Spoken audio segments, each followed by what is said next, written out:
My ex-husband stood in family court wearing a bespoke Italian suit, wiping away perfectly timed crocodile tears as he told the judge that our son was begging to live with him. He claimed I was bankrupt, mentally unstable, and completely unfit to be a mother. But when the judge turned to my 11-year-old boy and asked if that was true, my son did not cry or cower. He simply stood up, pulled his phone from his pocket, and pressed play on a secret recording from the night before. What echoed through that silent courtroom made the judge freeze completely and wiped the arrogant smirk right off my ex-husband's face. My name is Natalie. I am 34 years old, and I have spent the last 3 years letting my ex-husband believe he had completely destroyed me. I work as an interior stager, or at least that is what I let his wealthy family believe. The mahogany walls of the family courthouse felt cold and imposing that Tuesday morning. I sat at the defendant table, my hands neatly folded in my lap, wearing a simple beige blouse and slacks. Across the aisle at the plaintiff table sat Bradley, my 36-year-old ex-husband, looking like a magazine cover in his dark navy suit. Beside him sat his new wife Sienna, 28 years old, and dressed in a tailored white dress that screamed old money, even though she was just an internet influencer who married into his family wealth. Judge Ramirez, a 60-year-old woman with a reputation for being completely merciless to liars, peered over her glasses at the paperwork in front of her. "Your Honor." Bradley said, his voice trembling with practiced emotion. "I take no pleasure in being here today, but I have to protect my son. Natalie is completely broke. She hops from cheap apartment to cheap apartment, struggling to find gig work arranging furniture.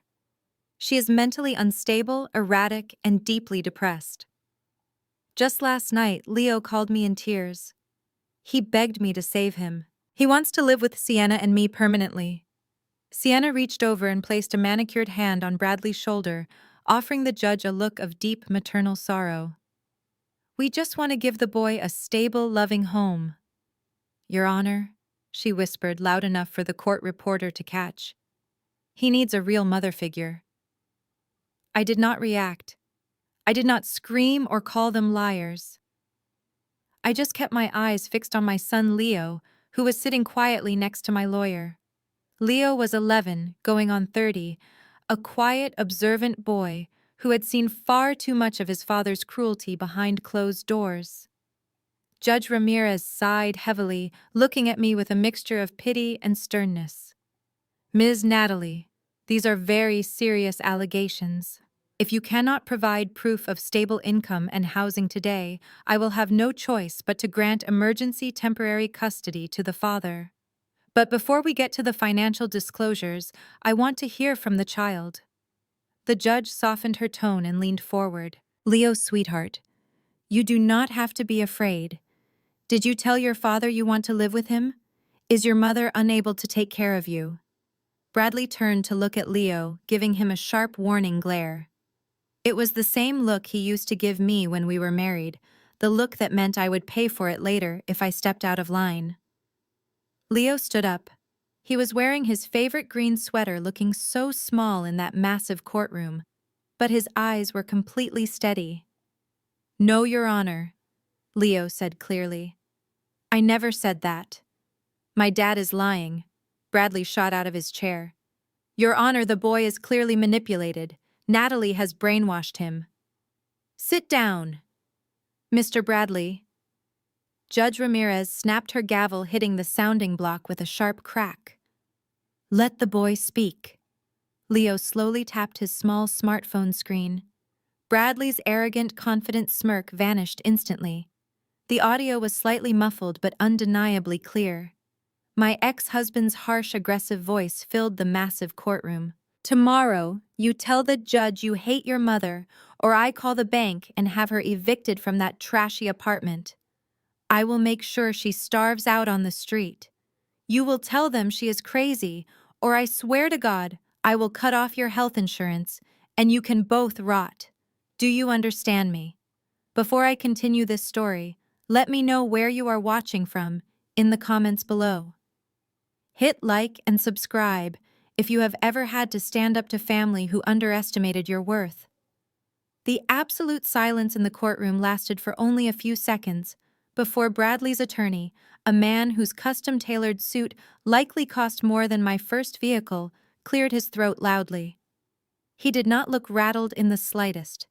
Instead, he let out a loud, patronizing chuckle that echoed off the high mahogany walls. He unbuttoned his jacket and stepped casually toward the center of the room, shaking his head as if he had just witnessed a child performing a cheap magic trick. "Your Honor, this is exactly the kind of erratic, highly disturbing behavior my client was warning you about," he said, gesturing dismissively toward Leo and me. "What we just heard on that phone is nothing more than a desperate fabrication. It is an AI deepfake created by a bitter woman who refuses to accept reality and let go of her wealthy ex-husband." The attorney then paced directly in front of our table, pointing an accusing finger right at my face. "My client is a respected tech entrepreneur. He does not threaten children. The mother, however, is currently unemployed. She claims to be a freelance interior stager, but we have pulled her public records, and she has not had a single verified client in over 6 months. She sits in her rented low-income apartment playing on her computer manufacturing fake digital audio clips to extort my client. It is a pathetic, terrifying attempt to weaponize her own child because she knows she cannot provide for him financially or emotionally." Before Judge Ramirez could even process the lawyer's bold claim, Sienna sprang from her chair like an actress stepping onto a stage. She clasped her diamond ring-covered hands over her chest, her face twisted into a flawless mask of pure agony. "Your Honor, please," she cried out, her voice breaking perfectly. "I cannot sleep at night worrying about this sweet boy. We did not want to air her dirty laundry in public, but she forced our hand. We have proof. We have absolute, undeniable proof of her constant negligence." Sienna grabbed a thick, heavy manila envelope from the plaintiff table and rushed frantically toward the bench. The court bailiff immediately stepped forward to intercept her, but the judge waved him off, allowing Sienna to approach. With a highly dramatic flourish, Sienna dumped a massive stack of glossy 8x10 photographs directly in front of the judge. "Look at these," Sienna sobbed, wiping a completely dry eye and looking back at the gallery to make sure everyone was watching her performance. "Look at how she treats her own son." I craned my neck slightly to see the images scattered across the polished wood. They were completely fabricated.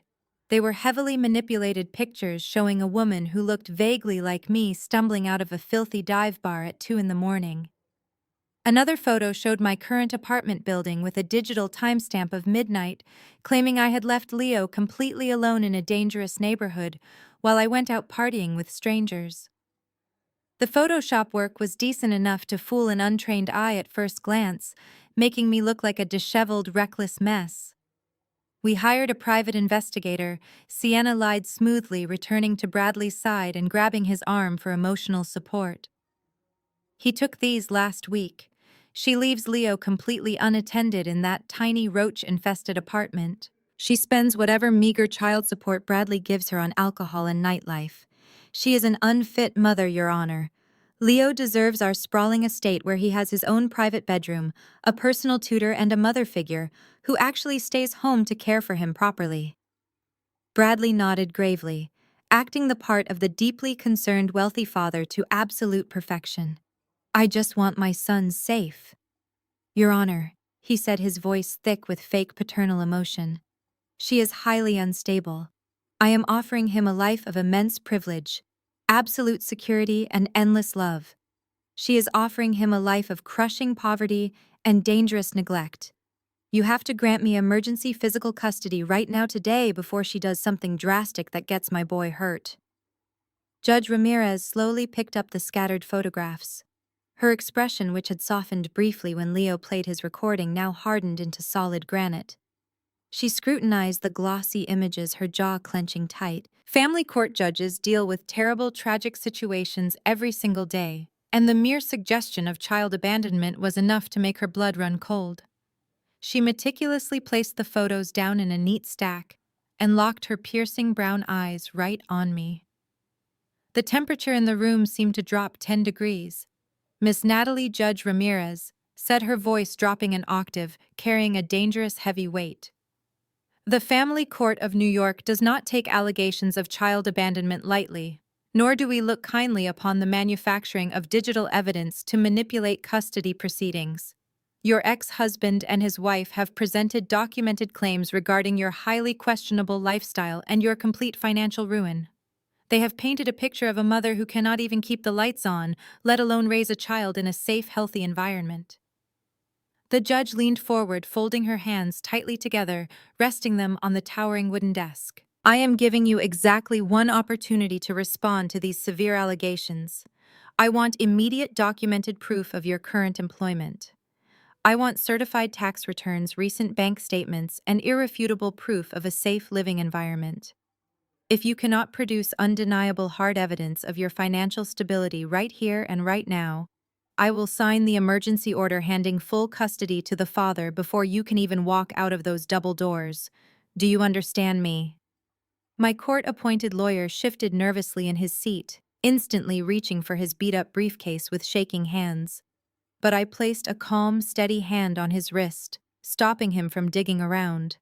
I did not panic. I did not scream that the photos were fake or that Sienna was a pathological liar. I simply looked across the aisle at Bradley, who was currently fighting back a massive, victorious grin. He genuinely thought he had me backed into a corner. He truly believed his family money, his expensive lawyer, and a few fake pictures were finally enough to break my spirit and steal my child. I turned my gaze back to the stern face of the judge. The crushing pressure of the courtroom, the severe threat of losing my son, the vicious, coordinated lies, none of it fazed me in the slightest. I casually reached into my designer leather tote bag, a bag Bradley always assumed was a cheap flea market knockoff, and pulled out a thick, heavily sealed corporate folder. I looked right at my ex-husband and let a slow, icy smile spread across my face. It was the exact kind of calm, terrifying smile that made Bradley's victorious grin instantly vanish from his face. Your Honor. Before I show you the contents of this folder, I need to explain exactly why my ex-husband rushed into this courtroom today, I said, my voice carrying clearly across the silent room. Because this entire charade was not born out of a sudden concern for my son. It was carefully orchestrated exactly 72 hours ago on Thanksgiving evening. Bradley shifted uncomfortably in his leather chair, his eyes darting toward his lawyer. The judge folded her hands and nodded, instructing me to continue. 72 hours earlier, I had driven Leo out to Bradley's sprawling family estate to drop him off for the holiday weekend. It was a massive, cold monstrosity of stone and glass, hidden behind towering iron gates. I pulled my modest sedan up the winding driveway, parking behind a line of expensive imported sports cars. Leo sat in the passenger seat, clutching his overnight bag, looking absolutely terrified to go inside. I kissed his forehead and promised him I would pick him up on Sunday. I walked him up the grand, sweeping stone steps, but before I could even ring the bell, the heavy mahogany front door swung open. It was not Bradley waiting to greet his son. It was his older sister, Caroline. She stood there wearing a designer silk dress, holding a crystal glass of expensive wine, looking down her nose at me the way she always did. She physically blocked the grand entryway, refusing to let me step even 1 foot inside the house. "Do not bother cutting your engine, Natalie," Caroline sneered, taking a slow sip of her wine. "Just drop the boy and get off the property. We have guests arriving, and we do not want them seeing the hired help lingering in the driveway." I ignored her pathetic insult and gently pushed Leo forward. "Have a good weekend, buddy," I whispered. As Leo slipped past her into the house, Caroline suddenly stepped forward and violently shoved a thick, heavy manila envelope directly into my chest. I reflexively grabbed it to stop it from hitting the ground. I looked down at the bold black lettering stamped across the top. It was an emergency custody petition. "We have tolerated your trashy upbringing and your embarrassing poverty for far too long." "Natalie," Caroline hissed, her voice dripping with pure venom. 10 years ago, you trapped my brother to get a piece of our family money. But now he has Sienna. He has a proper wife who comes from a proper background. You are nothing but a broke freelance nobody who cannot even pay her own rent. We are taking the boy permanently." You have until Tuesday to say goodbye." I stood there on the cold stone porch holding the thick stack of legal threats. I looked past Caroline's shoulder into the grand marble foyer. Standing in the background near the grand staircase was Caroline's husband Terrence. He is a tall, distinguished African-American man who works as a highly respected corporate consultant. Over the years, I had always noticed that Terrence carried a quiet, heavy dignity that completely contrasted with the vile, toxic nature of his wife's family. Terrence stood perfectly still, his hands shoved deep into the pockets of his tailored slacks. His jaw was clenched so tight I could see a muscle feathering in his cheek. He was watching his wife verbally assault me in my own son's presence. He did not say a single word. He did not intervene. But his dark eyes were locked onto mine, and the absolute disgust radiating from his face was impossible to miss. He hated this family just as much as I did. Caroline let out a cruel, condescending laugh, expecting me to break down crying right there on her doorstep. She expected me to fall to my knees and beg her to reconsider. She expected me to act like the weak, defeated woman they had always accused me of being. Instead, I slowly folded the heavy legal document perfectly in half. I looked up and met Caroline's smug, triumphant gaze. I did not shed a single tear. I did not raise my voice or show even an ounce of fear. "You really should not play games you cannot afford to finish, Caroline," I told her, my voice completely dead and flat. "Arrogance is a very expensive luxury, and your family is completely out of credit." I turned my back on her, leaving her standing on the porch with a confused frown forming on her perfectly powdered face. I walked calmly down the steps, got into my car, and drove away into the cold November night, knowing exactly what I was going to do next. I brought my focus back to the present moment inside the courtroom.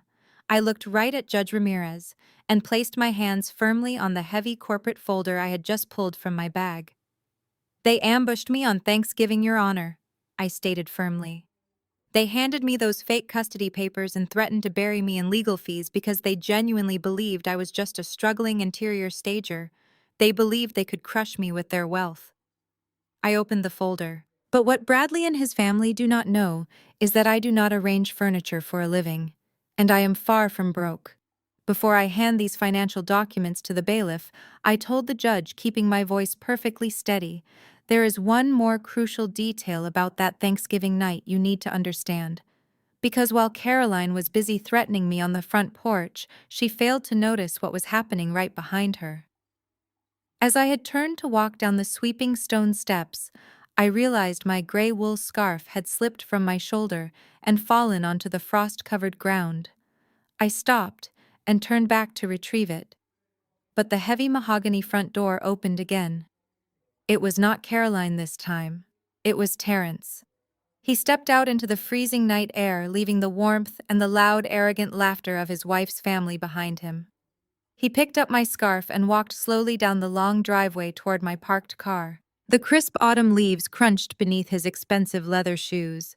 When he reached me, he did not offer a fake holiday greeting or try to make excuses for his wife's vicious behavior. He simply handed me the scarf.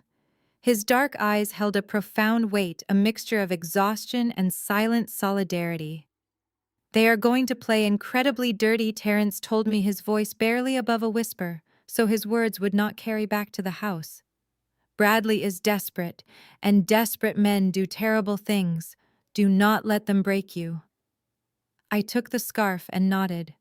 "I will not," I promised him. Terrence gave me a single firm nod of respect. It was the only moment of genuine human decency I had ever experienced on that property. He turned and walked back into the lion's den. But what happened next inside that house was something I only learned about later, when my brave 11-year-old son finally returned to me. According to Leo, the moment Terrence walked back inside the front door, Bradley finally made his grand appearance. He came marching down the grand sweeping staircase, but he did not rush to hug the son he claimed to love so desperately. He did not ask Leo how his car ride was or if he was excited for Thanksgiving dinner. Instead, Bradley marched straight up to his own child, grabbed him harshly by the upper arm, and dragged him away from the rest of the family.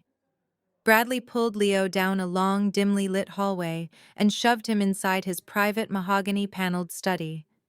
It was a massive, intimidating room filled with expensive leather furniture and walls of unread books meant to make Bradley look like a scholar. Bradley slammed the heavy wooden door shut, cutting off all the noise from the holiday party outside. He wanted complete privacy. He wanted to make sure there were absolutely no witnesses to the psychological torture he was about to inflict on a child. But my son is incredibly smart, He has spent his entire childhood watching his father manipulate and gaslight everyone around him. Leo knew exactly what that cold look in his father's eyes meant. So as Bradley was busy turning the heavy brass lock on the study door, Leo slipped his small hand into the pocket of his jeans. With his heart pounding in his chest, he blindly swiped his thumb across his phone screen and pressed the record button on his audio application. He captured every single second of the nightmare that followed. Bradley loomed over our son, his face twisted with rage. He pointed a threatening finger right at Leo's chest and delivered the exact monologue the entire courtroom had just listened to. He told Leo that he had to stand in front of a judge and lie under oath.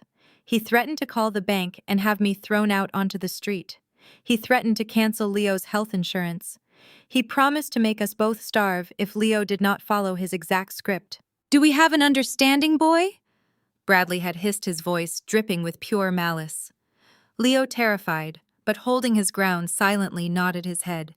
Satisfied that he had completely terrified a child into submission, Bradley unlocked the door and led him back to the dining room to eat turkey and pretend they were a picture-perfect family. The courtroom was dead silent as I finished recounting the events of that night. I looked away from the judge and locked my eyes directly onto Bradley. He was sinking lower into his expensive leather chair, his face pale and sweating. He knew the narrative was entirely slipping out of his control. "That is the man who claims he wants to provide a stable, loving home, Your Honor," I said, my voice echoing with absolute authority. "That is the man who accused me of being an unfit mother. But as you are about to see, the only thing Bradley is trying to protect today is his own fraudulent lifestyle." Before I could slide my corporate folder across the polished wood of the judge's bench, Bradley's high-priced attorney leaped out of his chair.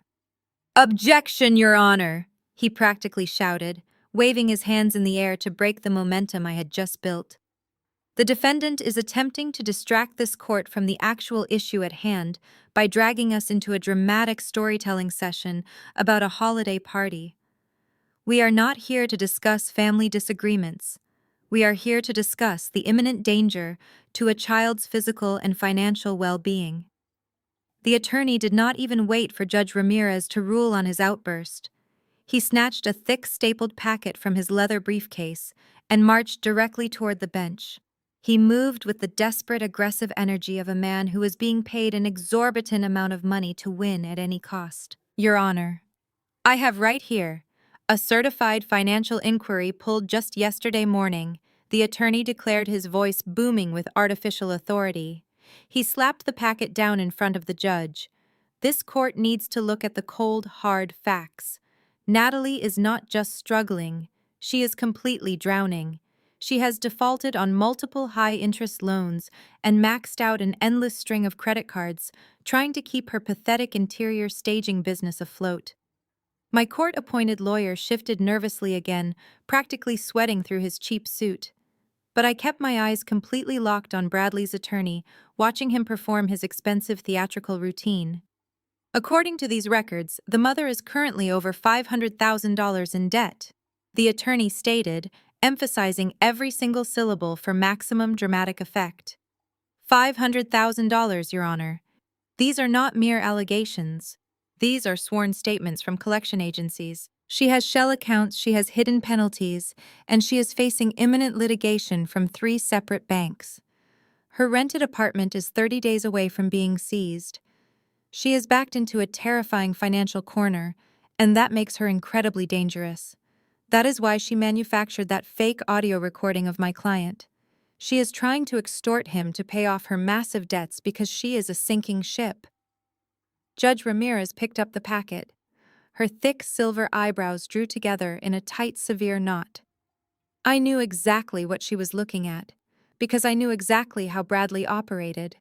He had paid someone a lot of money to forge those documents.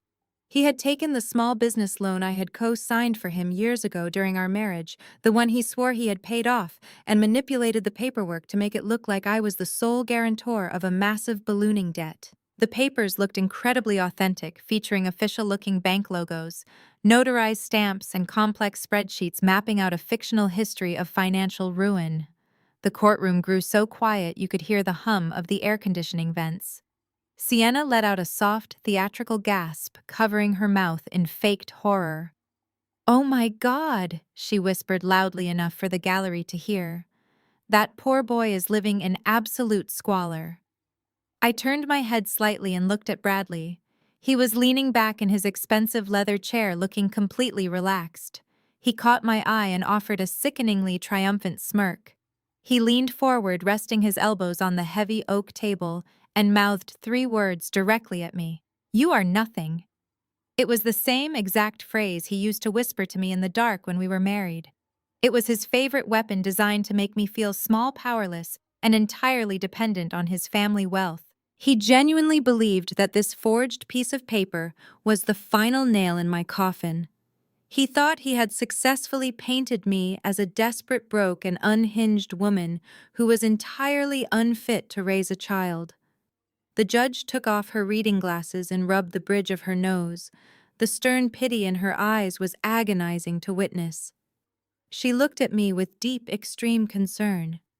She had spent her entire career protecting children from unstable environments, and right now Bradley's forged documents were telling her a terrifying story. Miss Natalie, the judge, said, her voice heavy with regret. "If these financial records are accurate, I cannot in good conscience allow your son to return to your care today. $500,000 in delinquent debt indicates an environment of extreme instability and potential homelessness. I understand you are claiming the father was abusive in that audio clip, but I must prioritize the immediate physical security of the child. I am dangerously close to signing an emergency temporary custody order, granting physical placement to the father until a full financial investigation can be completed." My lawyer put his face in his hands, letting out a defeated sigh. Bradley sat up straight, ready to celebrate his vicious victory. Sienna reached for her designer purse, preparing to walk out of the courtroom with my son. They thought it was over. But they had absolutely no idea what was waiting for them inside the heavy corporate folder I was still holding in my hands. I stood up from my chair, breaking the heavy, suffocating tension that had settled over the room. "Your Honor," I said, my voice projecting clearly and calmly across the space. "Before you sign any emergency orders based on those entirely fabricated papers, I formally request permission to take the stand under oath and submit my actual certified financial disclosures." Bradley's attorney immediately jumped up to object, waving his hands frantically, but Judge Ramirez held up her hand to silence him. She was looking at me with a mix of curiosity and intense scrutiny. Given the extreme severity of the allegations, she granted my request without hesitation. I picked up my heavy leather folder and walked confidently across the well of the courtroom. I placed my right hand on the Bible, swore to tell the whole truth, and took my seat in the witness box. I was looking down directly at my ex-husband. I opened the folder and pulled out a thick stack of documents. These were not cheap photocopies or highly manipulated digital prints like the ones Sienna had thrown on the bench. These were official legal papers bearing the raised, embossed seals of the Internal Revenue Service and the undeniable watermarks of one of the largest corporate wealth management banks in the country. I handed the stack to the court bailiff, who immediately carried them up to the judge's towering wooden desk. "The documents Mr. Bradley just presented to this court are a complete and total forgery." I stated, my voice completely unwavering. "He took a small business loan that I co-signed for his failing tech company 7 years ago and maliciously altered the digital headers. He fabricated those collection notices to make it appear as though I am facing personal financial ruin. What the bailiff has just handed you, Your Honor, are my official tax transcripts for the last 5 consecutive years, along with my fully certified corporate asset portfolio." Judge Ramirez slid her reading glasses back down the bridge of her nose. She opened the first heavy folder. The courtroom was so unbelievably quiet that I could actually hear the thick, high-quality paper turning in her hands. I watched her eyes scan the top line of the IRS transcript. She paused, completely freezing in place. She blinked hard and pulled the paper slightly closer to her face, as if she could not quite believe what she was seeing. Then she quickly flipped to the second page, tracing her finger down a long column of numbers. The severe, deeply concerned expression she had worn just moments before completely vanished, replaced by a look of absolute sheer shock. For the past 3 years since our divorce, I continued keeping my icy gaze locked entirely onto Bradley's face. My ex-husband has loudly and repeatedly told everyone that I am a struggling, unemployed interior stager. He told his wealthy family, his friends, and even his new wife that I rely entirely on his meager child support checks to survive. I allowed him to believe that carefully crafted lie. I allowed his toxic sister to insult my clothing, my home, and my upbringing on Thanksgiving. I did this because his incredibly fragile ego required him to feel superior to me, and because I wanted absolute peace to rebuild my professional life without his constant financial abuse and manipulation. I leaned forward slightly, resting my hands on the polished wooden railing of the witness stand. But I do not arrange furniture for a living. I never have. I am the founder, chief executive officer, and 100% shareholder of Apex Commercial Holdings. The name of the company echoed against the mahogany walls like a gunshot.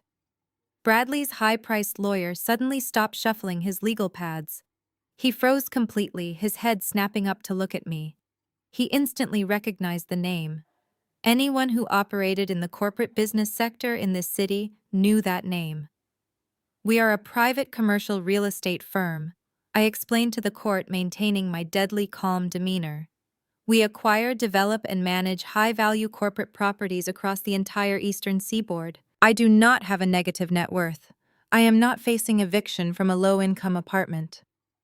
The dilapidated residential address Bradley hired a private investigator to photograph is merely a small empty shell property my firm uses for anonymous mail routing.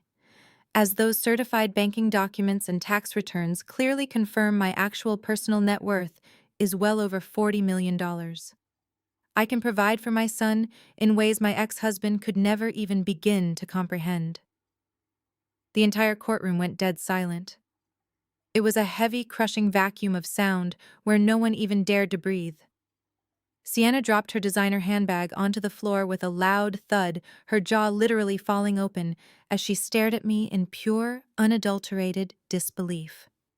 Bradley's attorney sank slowly back down into his chair, looking at his client with the terrifying realization that he had just submitted forged legal documents against a multimillionaire. And Bradley, the arrogant, wealthy heir who had spent the last decade trying to make me feel completely worthless, sat utterly paralyzed at the plaintiff table. The smug, victorious smirk was wiped from his face, replaced by a sickening, pale shade of gray. His worst nightmare had just come true. I was not the weak victim he thought I was. I was the one holding all the power. The absolute silence in the courtroom felt heavy enough to crush bone. Judge Ramirez kept her eyes locked on the official tax transcripts for a long time before she finally looked up. When she turned her gaze toward the plaintiff table, the anger radiating from her was palpable. She looked directly at Bradley's high-priced attorney, who was currently staring at his legal pad like he wanted the floor to swallow him whole. "Counsel," the judge said, her voice dangerously quiet. "You submitted documents to this court claiming the defendant was completely bankrupt. I am currently holding verified federal tax returns proving she is a multimillionaire. Do you have a death wish for your legal career? Or did your client intentionally provide you with fraudulent evidence?" The attorney stood up, completely abandoning his arrogant posture. He stammered, his face flushing a deep shade of crimson. "Your Honor, I assure you I received those financial documents directly from my client just yesterday. I had absolutely no prior knowledge of their fraudulent nature." Bradley realized his own lawyer was immediately throwing him under the bus. Panic finally began to crack through his carefully maintained mask of superiority. He shot up from his chair, waving his hands defensively. "Your Honor." "That is not true," he practically shouted, his voice pitching up in desperation. "Her company must be a scam. It is a shell corporation. I run a legitimate business. I am the founder and chief executive of a highly innovative tech startup. We were just evaluated at $10 million. We occupy the entire 14th floor of the premium glass tower downtown. I have real assets. I provide real security for my son. She just plays around with dirty real estate."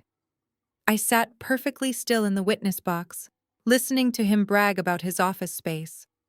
This was exactly the moment I had been waiting for. I looked down at the heavy leather folder resting on my lap. I reached inside and pulled out a single thick document bound with a blue legal ribbon.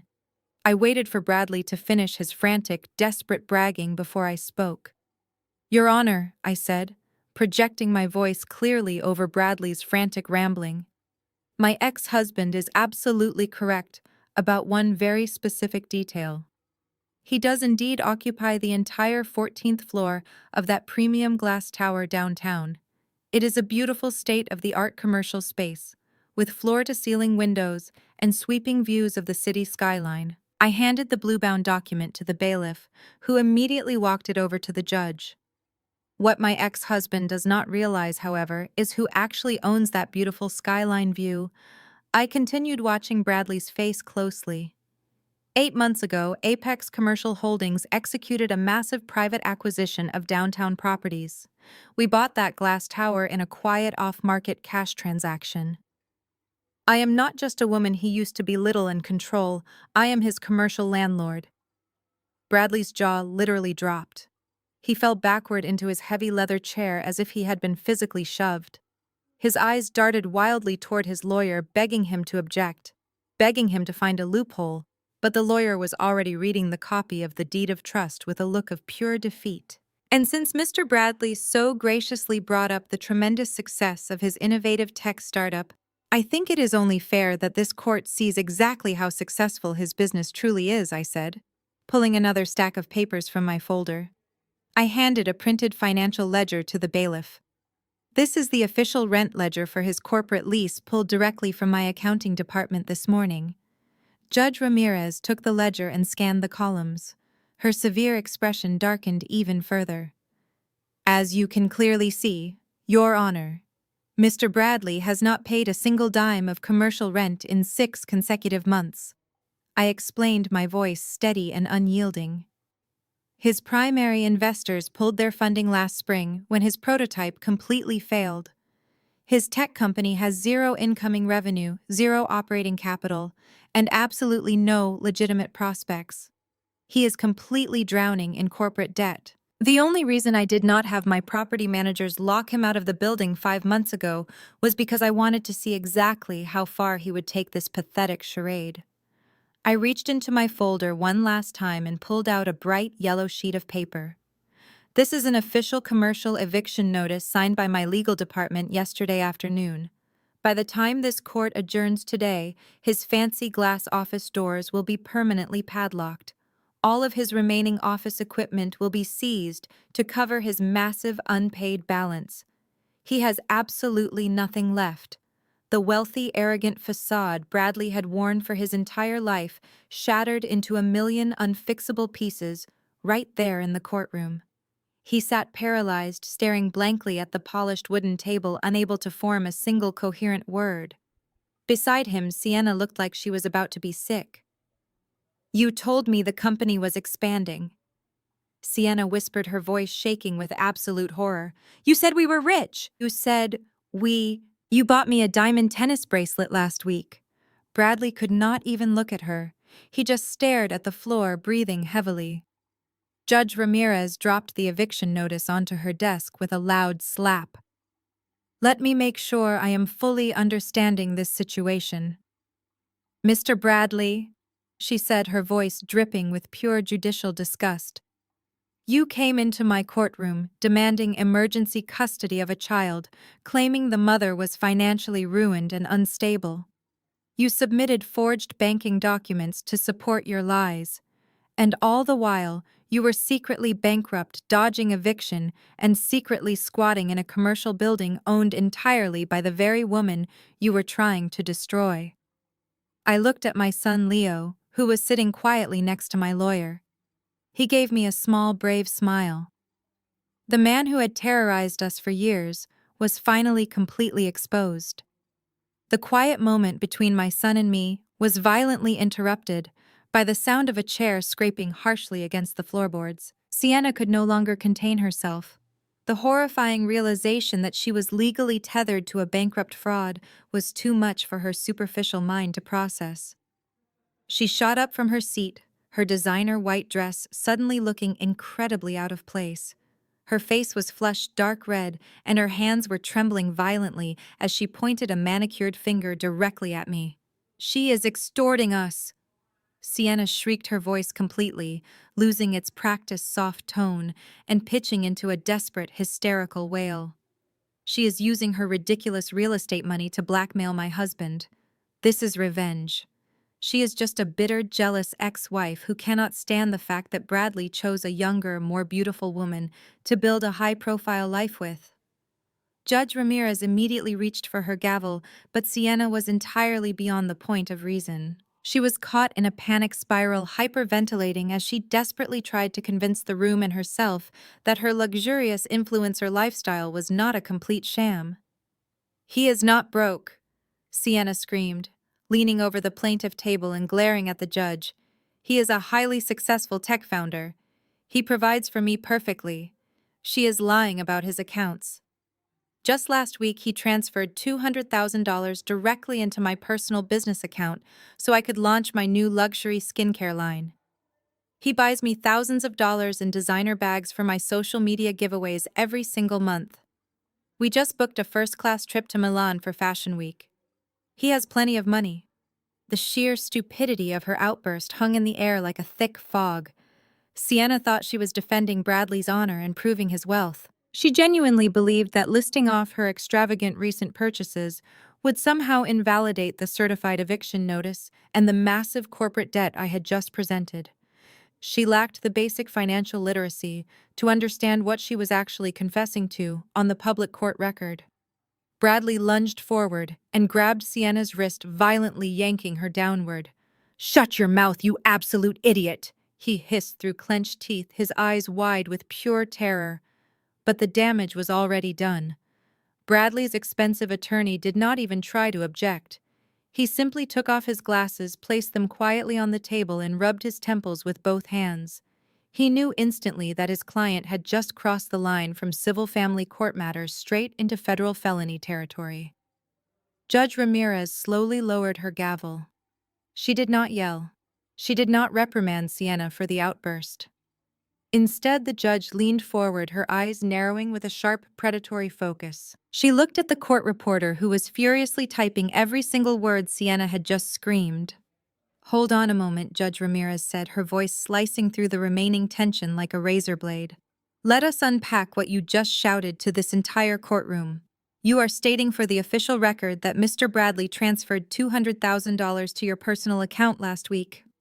"Yes," Sienna spat back, yanking her arm away from Bradley's grip and lifting her chin defiantly. She completely misinterpreted the judge's calm tone as a sign of validation. "Because his startup is thriving. He told me he secured a massive new round of seed funding from his angel investors. He used that investor money to fund my lifestyle brand and buy my promotional designer merchandise. Because he believes in my career, unlike her." Sienna gestured wildly toward me, a smug, triumphant look briefly flashing across her face. She truly thought she had just won the argument. I sat perfectly still in the witness box, watching a federal crime being confessed in real time. Using corporate investor funds meant specifically for tech development to purchase personal luxury goods and fund an unrelated influencer's lifestyle brand was the textbook definition of corporate embezzlement and wire fraud. Judge Ramirez turned her piercing gaze from Sienna to Bradley. Bradley was staring straight ahead, his face completely devoid of color. He looked like a man standing on the gallows, waiting for the floor to drop. "So let me get this completely straight, Mr. Bradley," the judge said, her tone incredibly calm, but carrying a lethal weight. "You have not paid your commercial rent in 6 months. You have completely defaulted on your corporate leases. Yet, according to your own wife, you are actively taking seed money from your tech investors and funneling it directly into her personal bank accounts to buy designer handbags and first-class plane tickets." Bradley opened his mouth to speak, but nothing came out. He was completely trapped. The judge looked down at her notes and then back up at the court reporter. "Please highlight that entire admission," the judge instructed clearly. "I will be requesting a full transcript of this specific portion of the hearing immediately following our adjournment today." Sienna's triumphant posture finally began to crumble. She looked at the judge, then at Bradley's terrified pale face, and finally at the attorney who was refusing to make eye contact with either of them. The brutal reality of what she had just done slowly started to register in her eyes. She had not saved her husband. She had just handed the authorities the exact motive and confession they needed to put him in a federal penitentiary. The crushing reality of Sienna's accidental confession had barely settled over the plaintiff table when absolute chaos erupted from the wooden benches in the gallery behind us. Bradley's parents had been sitting there all morning acting like royalty attending a coronation. They had worn their most expensive clothes and carried themselves with a sickening air of superiority, completely expecting to watch their son easily strip me of my child and my dignity. Now their perfect wealthy illusion was going up in flames right in front of their eyes. Bradley's mother suddenly leaped to her feet, her face contorted into an ugly mask of pure rage and denial. The heavy wooden bench creaked loudly as she pushed past her husband, marching toward the wooden railing that separated the gallery from the courtroom floor. She pointed a shaking finger directly at my face, completely ignoring the basic rules of courtroom decorum. "She is a liar," Bradley's mother screamed, her shrill voice echoing violently against the high ceiling. "She is a filthy gold digger. She hacked into our family bank accounts. That is the only way a nobody like her could ever get that kind of money. She stole from my son. She is framing him to steal his company. You cannot listen to this absolute garbage." She gripped the wooden railing, leaning over it as if she wanted to physically attack me. "She has always been jealous of our wealth," the mother continued, shrieking hysterically, completely unable to accept that the woman she had treated like dirt for 10 years was actually a multimillionaire. "Arrest her right now. Arrest her for stealing from my family." Judge Ramirez did not hesitate for a single second. She grabbed her heavy wooden gavel and brought it down on the sounding block with a deafening crack that sounded like a gunshot. "Order in this court," the judge bellowed, her voice booming with an authority that instantly commanded the room. "You will shut your mouth and sit down this exact second, or I will have you removed in handcuffs." Bradley's mother froze, but her mouth was still open as if she wanted to argue. Judge Ramirez leaned far over her desk, her eyes burning with absolute fury. "Bailiff," the judge snapped, pointing sharply at the armed officer standing near the door. "Step forward. If that woman utters one more syllable, you will place her under arrest for contempt of court, and you will drag her down to the holding cells. This is a court of law, not a reality television show." The heavy thud of the bailiff's boots walking toward the gallery was enough to finally break the mother's hysterical trance. Bradley's father quickly stood up, grabbing his wife's arm and physically pulling her back down onto the wooden bench. They both shrank back into the shadows, their faces red with profound public humiliation. The untouchable wealthy family had just been threatened with jail time and put firmly in their place. I sat perfectly still in the witness box watching the pathetic display. I did not say a word to defend myself against the mother's wild accusations because I did not have to. The certified banking documents sitting on the judge's desk already proved everything. With the gallery finally silenced, the conflict abruptly shifted back to the plaintiff table. Bradley's expensive attorney was sweating profusely. He was looking at a client who was completely broke and staring down the barrel of a federal fraud investigation. The attorney knew that if Bradley had no money, there would be no way to pay his astronomical legal fees. Desperation makes people incredibly bold, and this lawyer was suddenly very desperate. He frantically unlatched his heavy leather briefcase and began digging through a mountain of paperwork, throwing files aside until he found what he was looking for. He pulled out a thick stapled document with a bright yellow legal sticker on the front. "Your Honor," the attorney said, standing up quickly and trying to regain his professional composure. "Let us put the corporate accounting issues aside for a moment, because there is a massive legal oversight happening right now." He held the document up in the air. "This is the prenuptial agreement signed by both parties before their marriage." Bradley's head snapped up.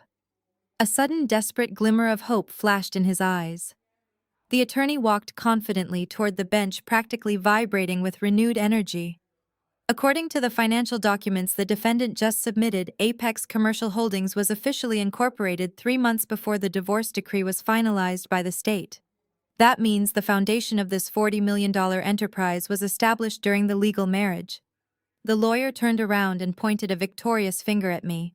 "Under the explicit terms of this legally binding prenuptial agreement, any corporate entity or significant financial asset created during the union is subject to an equal division of property. Therefore, my client is legally entitled to exactly 50% of Apex Commercial Holdings. He owns half of her company, Your Honor." Bradley suddenly sat up straight at the table. The color returned to his pale face, and that sickening, arrogant smirk slowly began to creep back onto his lips. He looked at Sienna, who had stopped crying and was now staring at the lawyer with wide, greedy eyes. They both genuinely believed they had just found the ultimate loophole. They thought they were about to walk out of that courtroom with $20 million. Bradley actually laughed out loud. It was a cruel, booming sound that echoed through the courtroom, replacing the heavy silence that had just nearly crushed him. He leaned back in his expensive leather chair, crossing his arms over his chest with the supreme confidence of a man who had just won the lottery. Beside him, Sienna was practically vibrating with joy. She clasped her hands together and looked up at the ceiling as if thanking a higher power for delivering her from the nightmare of poverty. She was already mentally spending the $20 million she believed they were about to receive. "You really thought you could outsmart me, Natalie?" Bradley sneered, his voice dripping with absolute condescension.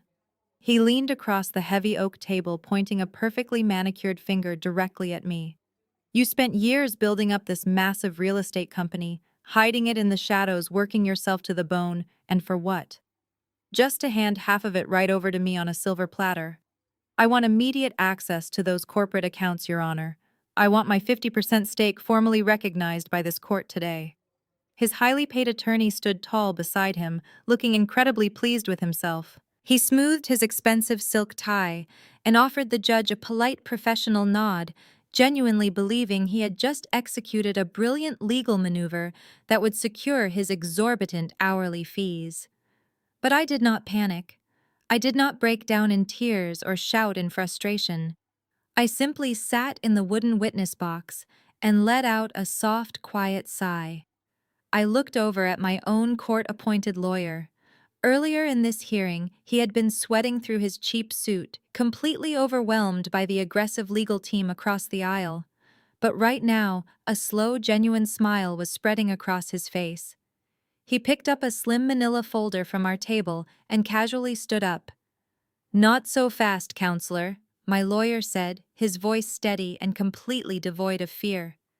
He walked calmly toward the bench, holding the folder in his right hand. "Your Honor, opposing counsel is absolutely correct about the dates of incorporation. The timeline he presented to this court is completely accurate, and the prenuptial agreement he is currently holding was indeed signed by both parties.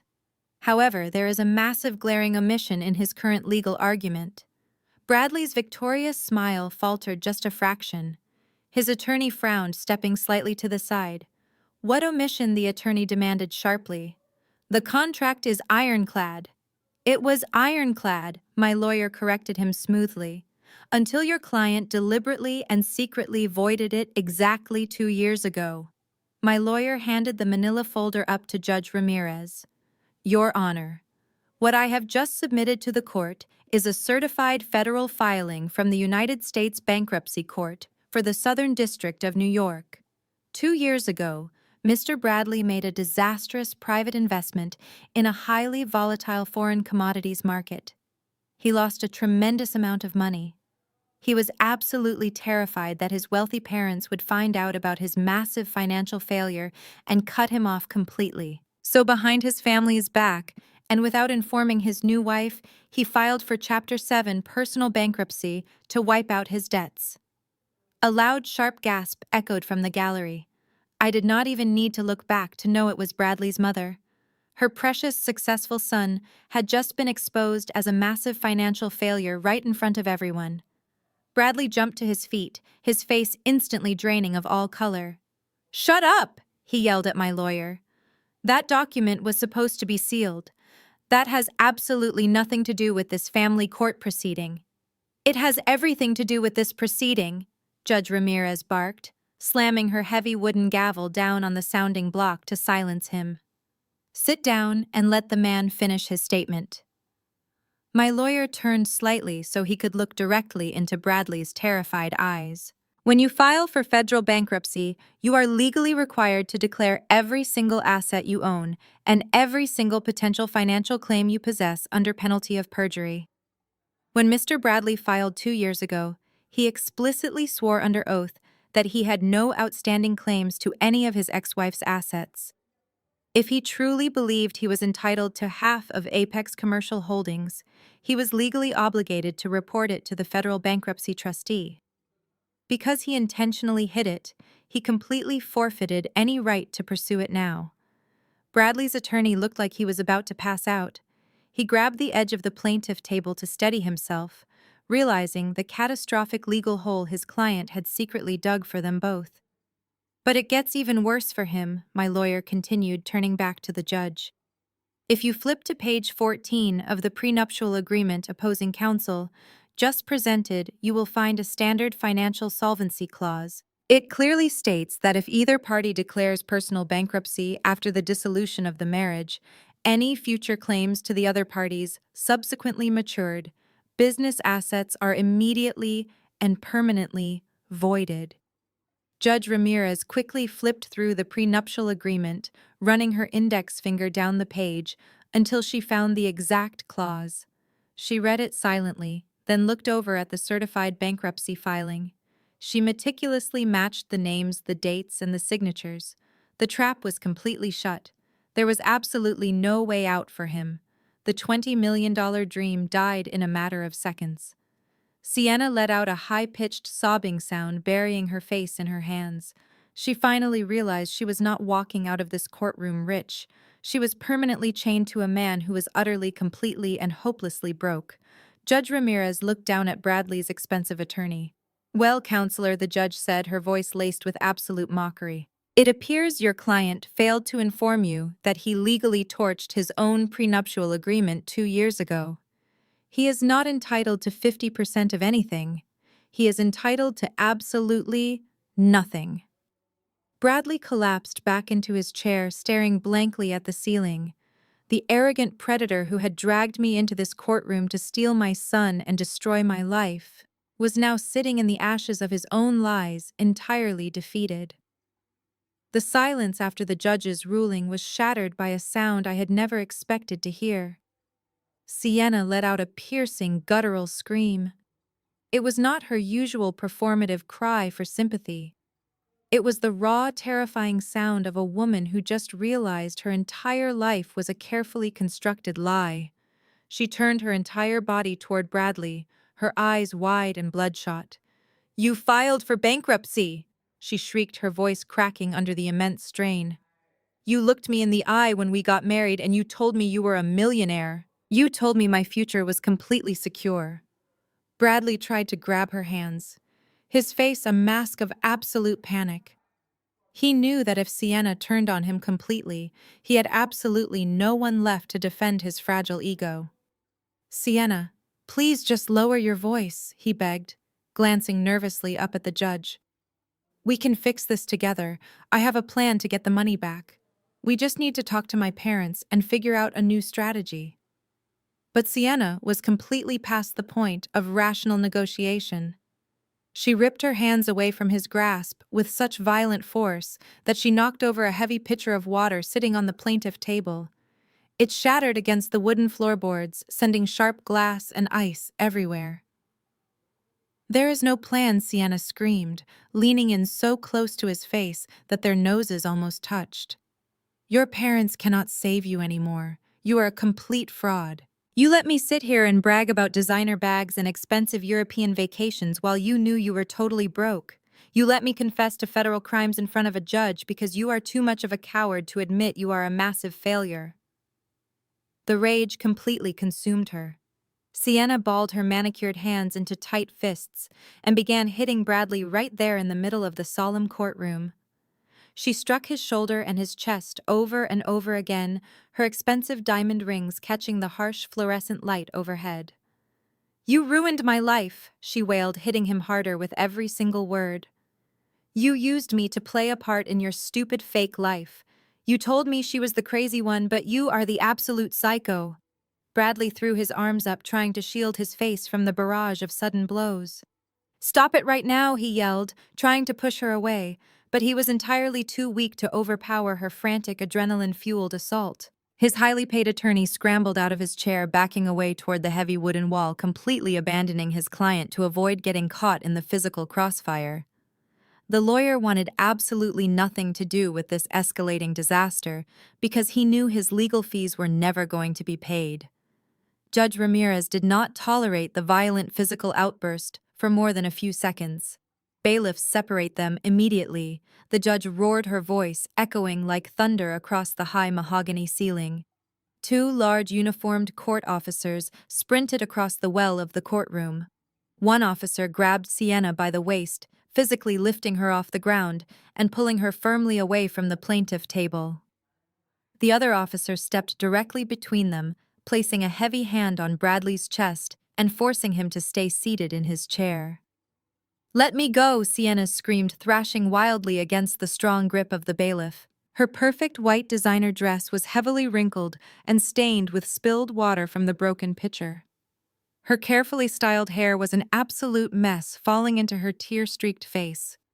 She looked completely unhinged, a far cry from the polished, elegant influencer who had confidently strutted into the courtroom just 2 hours earlier.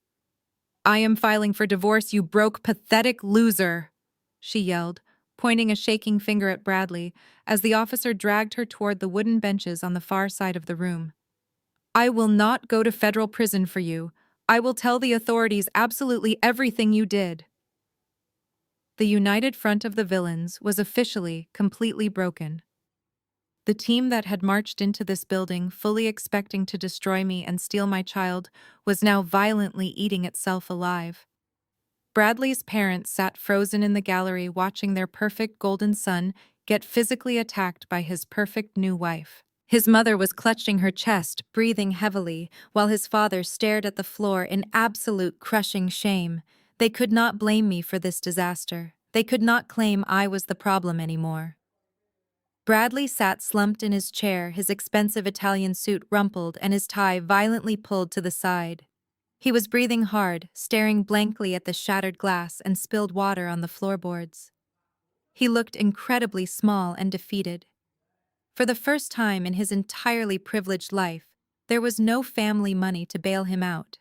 There was no clever lie to save his reputation.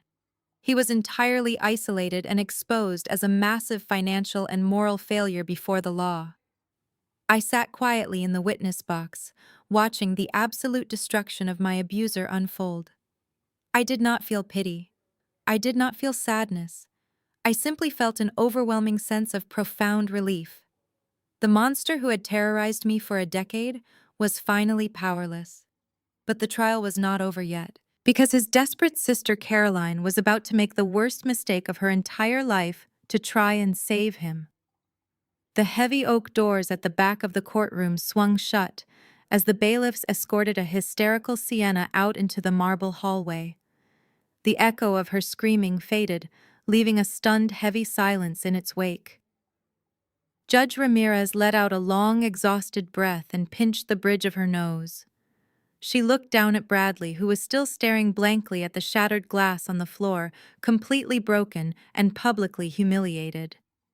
I thought the hearing was effectively over. I thought the judge was about to strike her gavel and grant me full custody right then and there so my son and I could finally go home in peace.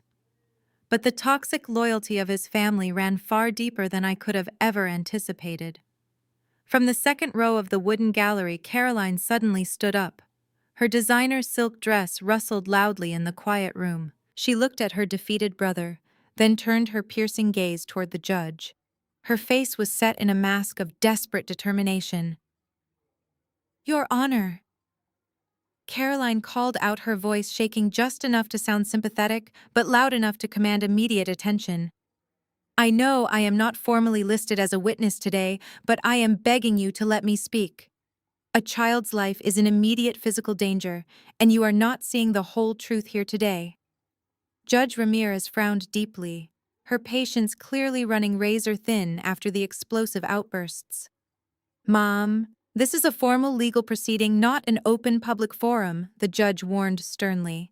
"Your family has already wasted this court's time with forged financial documents and admitted corporate fraud. I highly suggest you sit back down and remain silent." "I cannot sit down!" Caroline cried, taking a step toward the wooden railing. She pressed her hand over her heart perfectly, playing the role of the terrified, devoted aunt. "My brother might have made terrible financial mistakes. He might be broke and desperate, but he is a good father. And the woman sitting in that witness box is an absolute monster. I have undeniable proof that she physically abused her son on Thanksgiving and coached him to create that digital recording." The words "physically abused" hung in the air like a poisonous cloud. In family court, those two words are the ultimate weapon. No matter how much financial fraud or perjury had already been exposed, a judge cannot simply ignore a direct allegation of child abuse. Judge Ramirez stopped reaching for her gavel. She looked at Caroline, then looked over at me, and finally at my 11-year-old son. "Come forward and be sworn in." Judge Ramirez ordered, her tone shifting back to cautious judicial neutrality. "But understand this clearly. If you are found to be lying under oath today, you will join your brother in a federal holding cell by sunset." Caroline did not flinch. She confidently walked through the swinging wooden gate, raised her right hand, and swore to tell the absolute truth.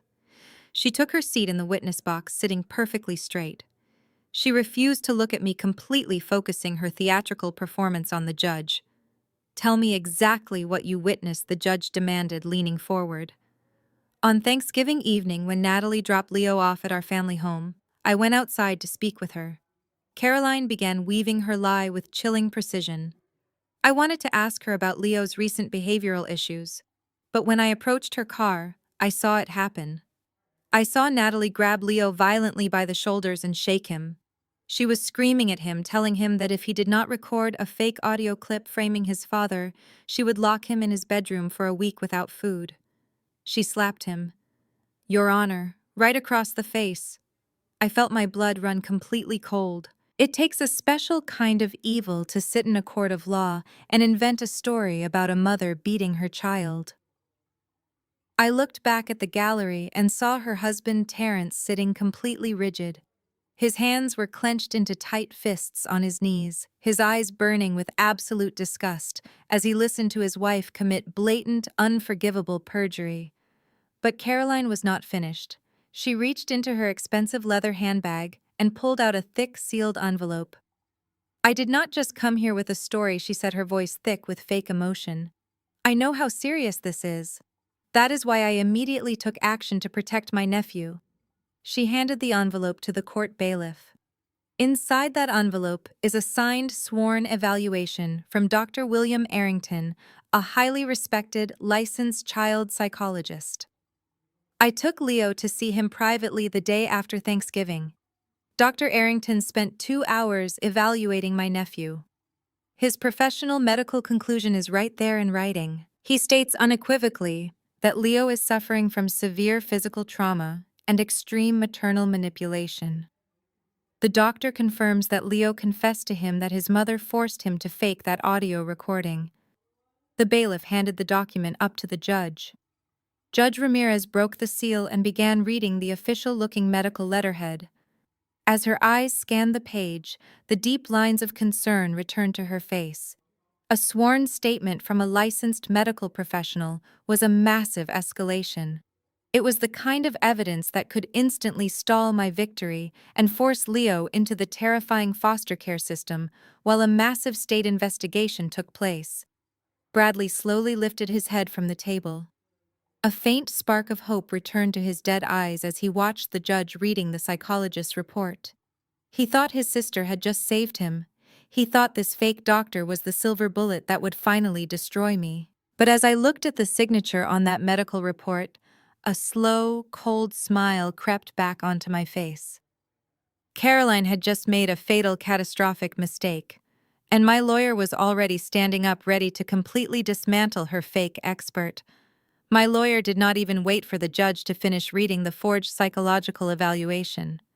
He stepped directly out from behind our table, holding his own freshly printed stack of papers.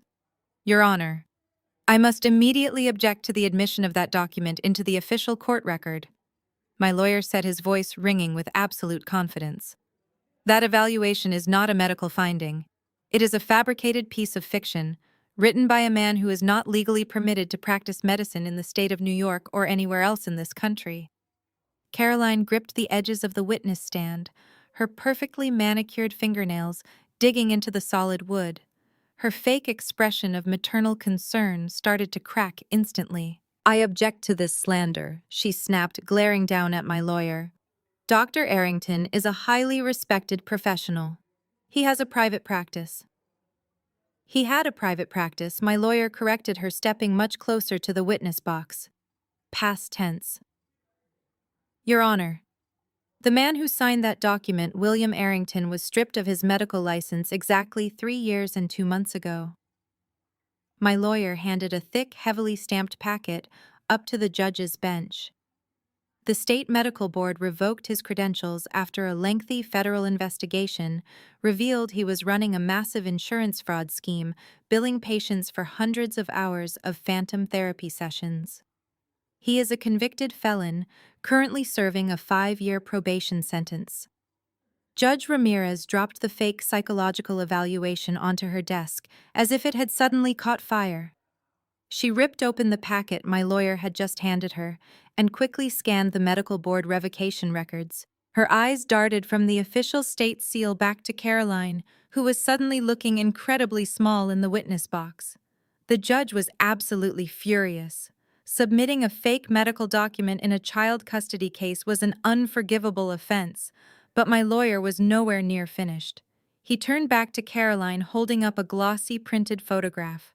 He walked right up to the wooden railing, trapping her under his intense scrutiny.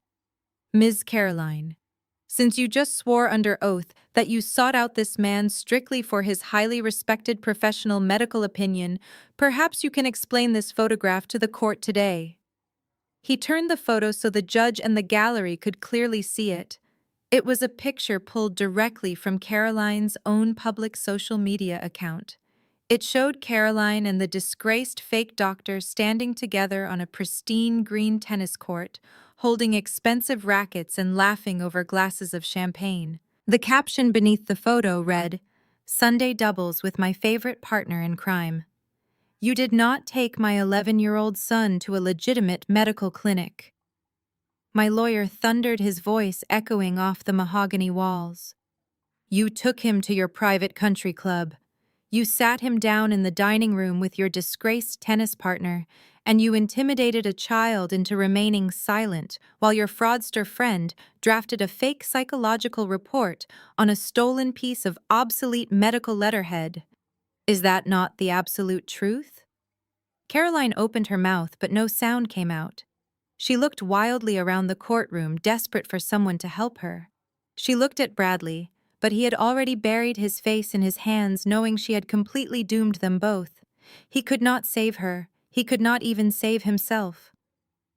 She looked at her husband Terrence in the gallery, but he only shook his head in absolute disgust, refusing to meet her pleading eyes. "Answer the question, Ms. Caroline." Judge Ramirez ordered, her voice dropping into a terrifyingly quiet register that commanded the entire room. "Did you knowingly submit a fraudulent medical document drafted by an unlicensed felon to this court today? Did you sit in that chair, place your right hand on a Bible, look me in the eye, and commit blatant perjury to manipulate a child custody hearing?" Caroline began to hyperventilate. Her carefully constructed image of high society elegance completely disintegrated under the crushing weight of the law. "I just wanted to help my brother," she sobbed, her voice breaking into a pathetic, desperate whine.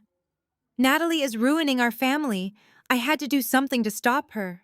William said he still had his old clinic letterhead and nobody would ever bother to check. He said it would be easy to fool the court. The confession hung in the air, heavy and undeniable. Caroline had just admitted to a massive felony right on the public record. She had openly conspired to present fake medical evidence, and she had lied under oath to a sitting family court judge. Judge Ramirez leaned back in her high leather chair, rubbing her temples. She looked at Caroline with a mixture of profound exhaustion and deep, unyielding anger. "You people are truly unbelievable," the judge whispered, shaking her head. "You march into my courtroom, acting like you own the world, and you have done absolutely nothing but lie, forge documents, and commit federal crimes since the moment you sat down. Bailiff, do not let that woman leave this building. When we adjourn today, she is to be taken directly into police custody." Caroline let out a sharp, terrified wail, covering her face with her hands as she finally realized she was going to jail. Bradley was completely paralyzed, staring blankly at the heavy wooden table in front of him. Their entire wicked plan was in absolute ruins. The fake evidence was destroyed, the perjury was exposed, and the wealthy, arrogant family was finally facing the severe legal consequences of their actions.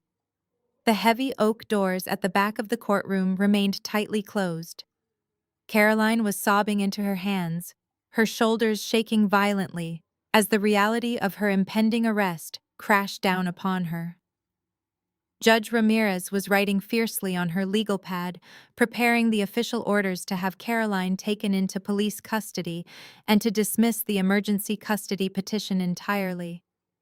I let out a long, slow breath, feeling a massive wave of relief wash over me. The fake documents had been exposed, the perjury had been dismantled, and my son was finally safe. I thought the intense legal battle was officially over, and that justice had finally been served.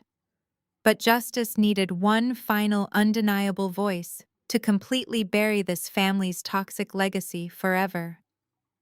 From the second row of the wooden gallery, a tall, imposing figure suddenly stood up. It was Terrence.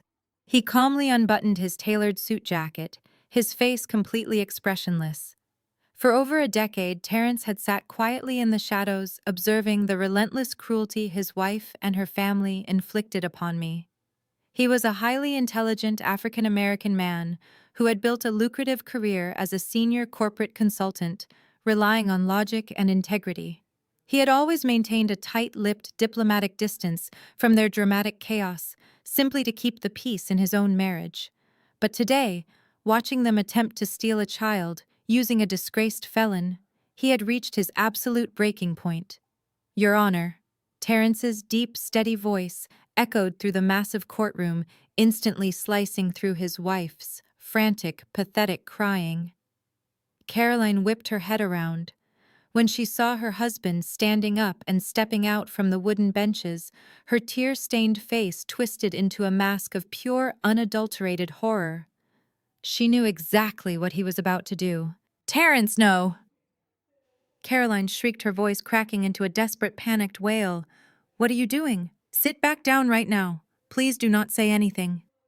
Terrence did not even look at her. He walked right past his wife, treating her as if she were completely invisible.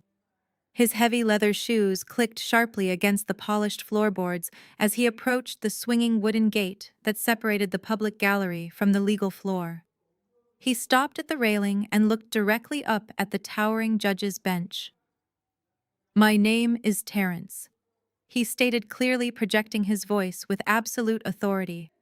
I am a senior corporate consultant, and unfortunately, I am currently married to that woman. I formally request permission to be sworn in as a direct witness to these proceedings. Judge Ramirez slowly lowered her pen. She looked at Terrence, taking in his calm, professional demeanor and the sheer gravity in his eyes. It was a staggering contrast to the chaotic, lying mess of the family he had married into. Sir, you are not listed on any of the witness disclosures provided to this court today, the judge noted cautiously. And your wife is currently facing severe criminal charges for blatant perjury. What exactly could you possibly add to this absolute disaster of a hearing? I can add the absolute undeniable truth. Your Honor, Terrence replied, his tone unwavering and firm. I have watched my wife and her brother systematically abuse my sister-in-law for 10 years. I stayed quiet to keep the peace in my own home, which is a profound moral regret I will carry for the rest of my life. But I draw the line at watching them destroy an 11-year-old boy. I was physically present at their family estate on Thanksgiving night. I saw and heard exactly what happened. I can provide direct eyewitness testimony regarding the audio recording Leo played this morning, and I can confirm for the official record exactly who is lying in this room. Bradley suddenly snapped out of his paralyzed state. He shot up from his chair, his face pale and sweating profusely. "Objection!" he yelled, slapping the heavy oak table. "You cannot let him testify. He is completely biased. He hates our family. He is just trying to ruin me." Bradley looked frantically at his expensive lawyer, begging him to intervene. But his attorney simply crossed his arms, leaned back in his chair, and looked up at the ceiling, completely refusing to engage. The lawyer knew it was entirely over, and he was not going to risk his own law license to save a sinking ship. "Mr. Bradley, your lawyer is smart enough to know when to stop talking," Judge Ramirez snapped, glaring heavily at my ex-husband. "You would be extremely wise to follow his example and sit down before I hold you in contempt." The judge turned her sharp attention back to Terrence. "Given the unprecedented level of fraud, forgery, and perjury your family has already introduced into my courtroom today, I am going to allow this," she ruled firmly. "Bailiff, please swear the gentleman in." Terrence pushed open the swinging wooden gate and walked toward the witness box. As he passed Caroline, she reached out and desperately grabbed his arm, sobbing uncontrollably. "Please do not do this to us," she begged, her expensive makeup running in dark streaks down her face. "You are going to ruin everything." Terrence stopped. He looked down at his wife's desperate, gripping hand. Then he looked her dead in the eye with a gaze so cold it could freeze water. "You ruined everything the moment you brought a fake medical report to a judge to steal a child," he said, his voice completely devoid of any affection or sympathy. He pulled his arm out of her grasp, walked up to the witness stand, and placed his right hand on the Bible, ready to deliver the final crushing blow. The court bailiff held out the worn leather Bible. Terrence placed his large hand firmly upon it, swearing to tell the whole truth, and nothing but the truth. He sat down in the wooden witness chair, adjusting his tailored suit jacket, and folded his hands neatly in his lap. He did not look nervous or intimidated. He looked entirely in his element, commanding the space with a quiet, undeniable power. Judge Ramirez leaned forward, resting her chin on her folded hands. "State your full name and occupation for the record." "Please," the judge requested, her tone noticeably more respectful than it had been with anyone else from his wife's family. "My name is Terrence," he replied, his deep voice carrying effortlessly across the silent room. "I am a senior partner at a global corporate consulting firm specializing in high-level mergers and acquisitions. I spend my entire life analyzing complex contracts, verifying corporate facts, and identifying massive financial fraud. I have absolutely nothing to gain by sitting in this chair today. In fact, by testifying against my own wife and my brother-in-law, I am intentionally detonating my own marriage. I will likely be walking out of this building straight into a divorce lawyer's office. But I refuse to sit quietly in the gallery and watch an innocent child be destroyed by a coordinated, cowardly campaign of lies." Judge Ramirez nodded slowly, giving him her full, undivided attention. Please address the testimony your wife just provided regarding the events of Thanksgiving evening. The judge instructed her pen hovering over her legal pad. Terrence did not even bother to look at Caroline, who was still weeping quietly at the defense table. My wife committed blatant perjury, he stated plainly without a single ounce of hesitation or regret. I was standing in the grand foyer of the estate the entire time Natalie was dropping off her son. The front door was wide open and the porch light was on. I had a completely clear, unobstructed view of the driveway. Natalie never raised her voice. She never made a single threatening gesture. And she absolutely never laid a hand on her child. She stood there absorbing a barrage of vile classist insults from my wife with more dignity and grace than I have ever seen from anyone in that toxic family. Natalie simply handed over the boy and drove away into the night. The entire narrative my wife just invented about physical abuse and coercion was a complete and absolute fabrication designed solely to manipulate this court. The judge pressed her lips together into a thin, hard line. She wrote a quick, sharp note on her legal pad, her expression hardening into solid stone. And what happened after the mother left the premises, the judge asked, looking back up. Terrence shifted his gaze directly to Bradley. Bradley shrank back into his expensive leather chair, physically recoiling as if he were trying to disappear completely. He could not meet Terrence's intense, burning stare. That is when the real abuse occurred. Terrence testified, his voice dropping into a register of profound, utter disgust. Bradley did not welcome his son with open arms. He marched down the grand staircase, grabbed the boy aggressively by the upper arm, and physically dragged him down the hallway into his private mahogany study. He slammed the door shut and locked it from the inside. But the walls of that old historic house are not as soundproof as he arrogantly assumes they are. I followed them down the hallway because I did not like the violent, unhinged look in Bradley's eyes. I stood directly outside that heavy oak door, perfectly still. Terrence paused, making sure every single person in the room was hanging on his next word. I heard every single threat Bradley made, Terrence continued. I heard the boy crying softly. I heard Bradley slam his fist onto his wooden desk to intimidate the child. I heard him tell his 11-year-old son that he would permanently cut off his health insurance. I heard him explicitly threaten to have the bank evict his mother from her apartment. I heard him order the boy to stand in front of a judge and lie under oath, or else they would both starve on the streets. The audio recording that brave child played for this court earlier this morning is 100% authentic. It is not an artificial intelligence deepfake. It is the raw, terrifying reality of a dangerous, abusive father terrorizing his own flesh and blood to serve his own fragile ego. The absolute finality in Terrence's voice completely annihilated whatever tiny shred of doubt remained in the courtroom. He had systematically dismantled every single lie the family had tried to sell. He had validated my silent strength over the past decade and completely vindicated my brave little boy. Bradley looked like a man who had just been hit by a massive freight train. His breathing was shallow and erratic.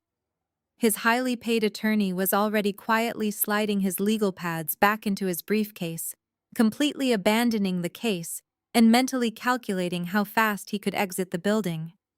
I thought Terrence had just delivered the final decisive blow to end this nightmare once and for all.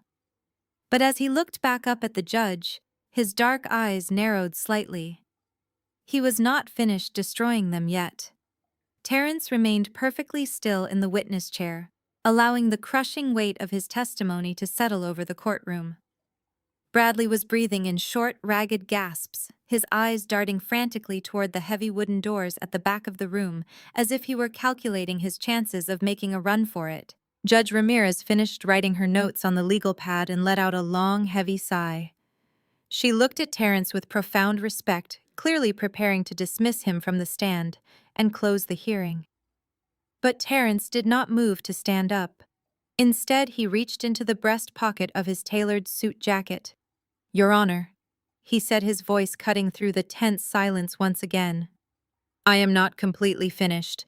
Custody and abuse are only half the reason this man dragged my sister-in-law into this courtroom today. The other half is purely financial, and I have the evidence to prove it. Terrence pulled his hand from his pocket and held up a small, heavy silver flash drive.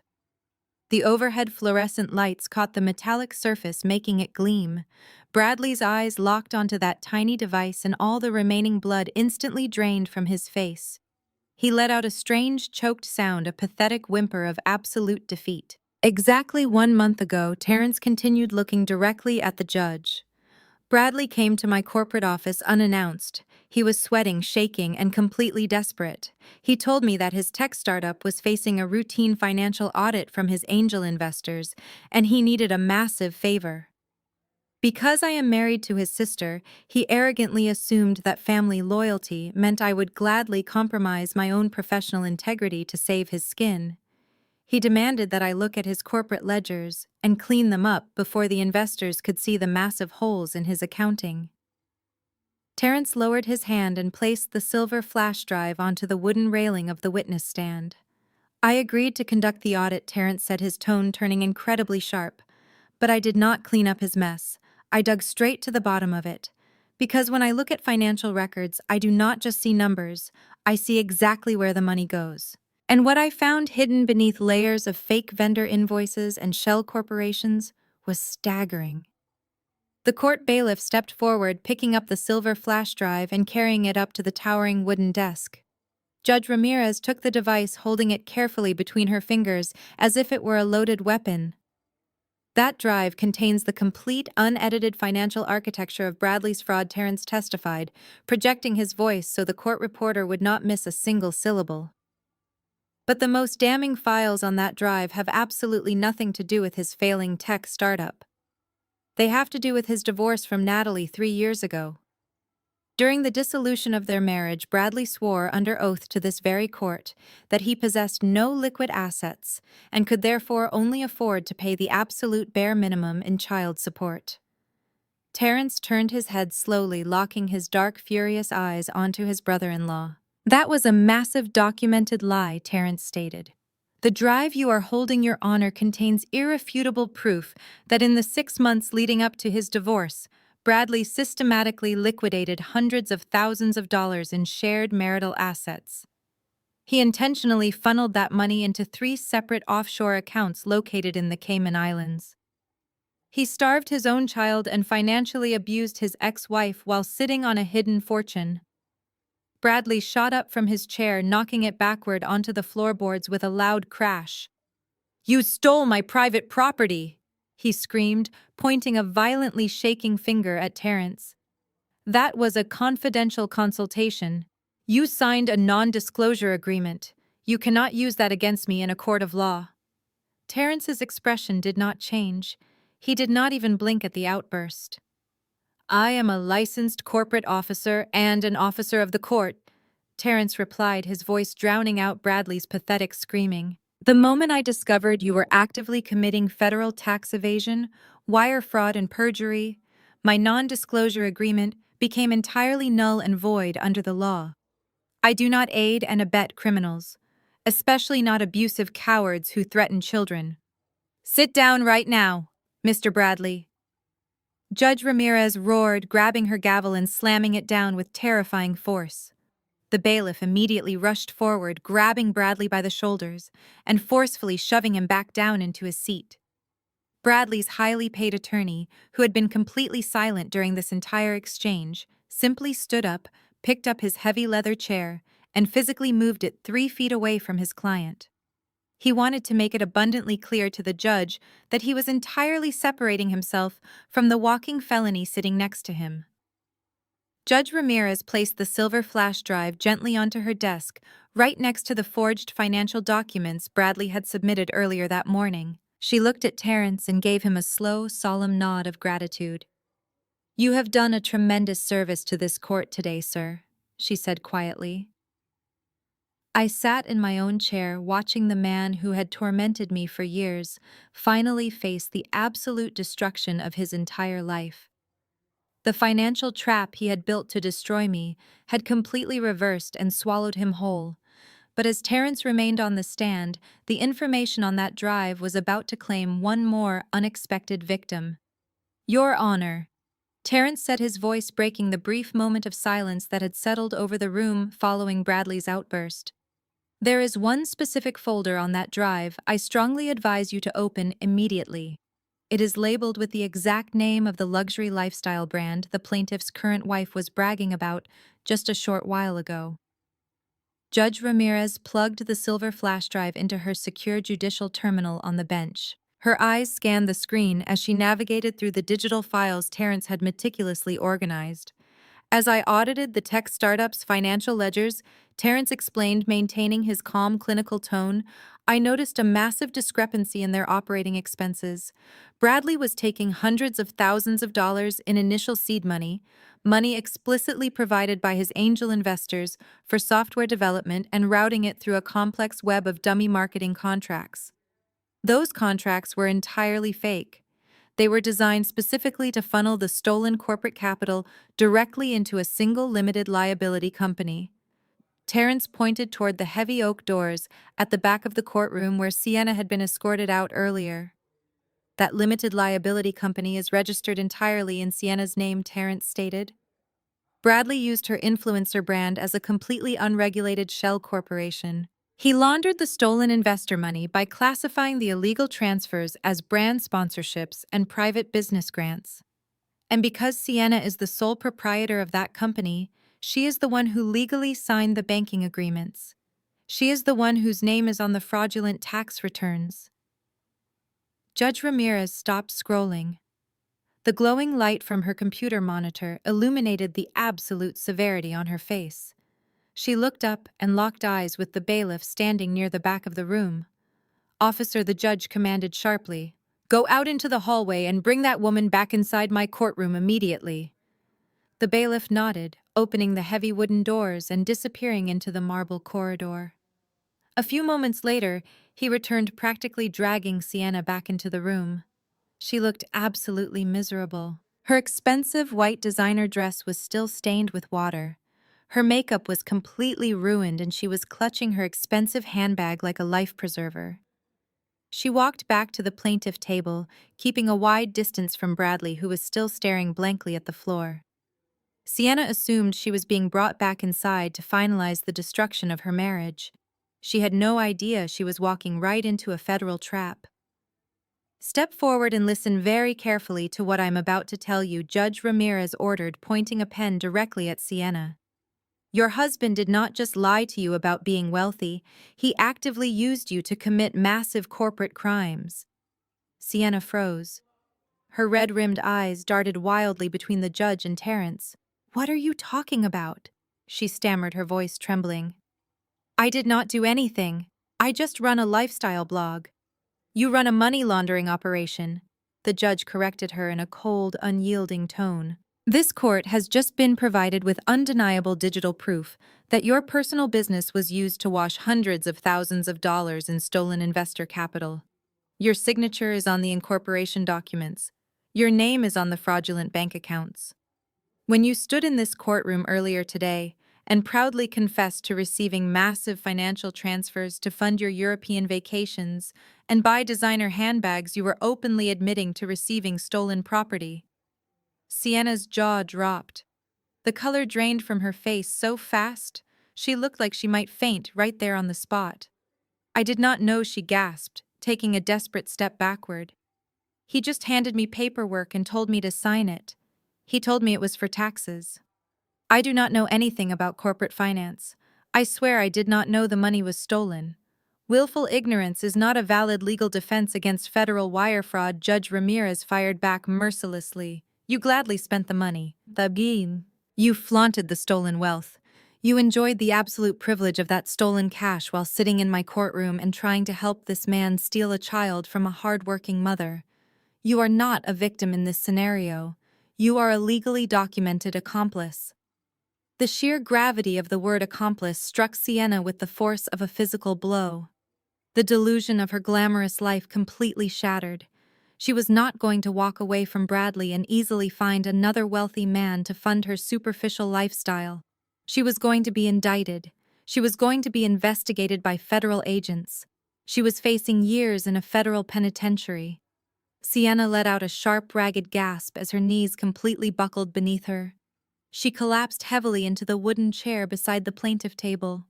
Her hands flew to her chest and she began to hyperventilate violently, pulling in quick, shallow breaths that echoed loudly in the quiet room. Her designer handbag slipped from her fingers, hitting the floorboards and spilling expensive cosmetics everywhere. She grabbed her own hair, rocking back and forth in absolute terror. Bradley did not even look at her. He just sat there completely numb, trapped in his own impending doom. The arrogant, wealthy couple who had tried to destroy my family was now reduced to a pair of broken, trembling criminals waiting for the authorities to arrive. The silence in the courtroom was absolute as Sienna continued to quietly hyperventilate in her chair. Bradley remained perfectly still for a few long, agonizing seconds. He stared at the polished floorboards as if he could simply will himself to disappear. The entire wealthy, arrogant life he had built on a foundation of lies was completely gone. He was no longer the brilliant tech entrepreneur he loved to pretend to be. He was a broke, exposed fraud staring down the barrel of a lengthy federal prison sentence. And then something inside him finally snapped. The transition was instantaneous and terrifying. The charming, well-educated persona Bradley had carefully maintained for his entire life completely evaporated. His face twisted into a mask of pure, unadulterated hatred. His skin flushed a deep, violent shade of crimson, and the veins in his neck bulged against his expensive silk collar. He slowly turned his head away from his broken wife and locked his manic, bloodshot eyes directly onto Terrence. Terrence was still sitting calmly in the witness box, watching the destruction unfold with a stoic, unwavering expression. That quiet, dignified strength was the exact thing that pushed Bradley entirely over the edge. "You ruined me!" Bradley roared, his voice tearing through the quiet courtroom with a raw, animalistic fury. Before anyone could even react, Bradley violently shoved his heavy oak chair backward. It crashed to the floor with a deafening thud. He lunged away from the plaintiff table, completely ignoring the judge, the lawyers, and the armed officers. He charged straight across the well of the courtroom, directly toward the witness box where Terrence was sitting. Bradley did not just yell, he completely lost his mind. As he sprinted toward the wooden railing, he unleashed a torrent of pure venom. He screamed a string of vile, horrific racial slurs that echoed violently off the high mahogany ceiling. It was a disgusting display of the deep-seated bigotry his family had always harbored, but had cowardly kept hidden behind closed doors. He threatened to kill Terrence. He threatened to destroy his entire life, screaming that a man like Terrence had absolutely no right to take down a family like his. Terrence did not flinch. He did not cower or raise his hands to defend himself. He simply stood up from the witness chair, his massive frame towering over the wooden railing, looking down at the charging, pathetic man with absolute stone-cold contempt. Terrence knew Bradley was a coward who only preyed on women and children, and he was not intimidated in the slightest. But Bradley never even reached the witness box. The two armed court bailiffs, who had been standing on high alert, moved with lightning speed. The older officer intercepted Bradley just inches away from the swinging wooden gate. He grabbed Bradley's expensive suit jacket, twisting the fabric, and violently yanking him backward off balance. The second officer, a massive, heavily built man, charged in from the side. He wrapped his thick arms directly around Bradley's waist, tackling him with the full force of his body weight. The impact was brutal and loud. Bradley hit the solid wooden floorboards with a sickening crack. The breath was completely knocked out of his lungs, stopping his vile, racist screaming instantly. The two large officers descended on him, pressing their heavy knees firmly into his back and shoulders. "Get your hands behind your back right now!" The larger bailiff bellowed, his voice easily overpowering Bradley's desperate grunts of pain. "Stop resisting or I will deploy my taser." Bradley thrashed wildly against the polished wood, trying to kick his legs and twist his body away from the crushing weight. He was completely feral, driven by pure panic and rage.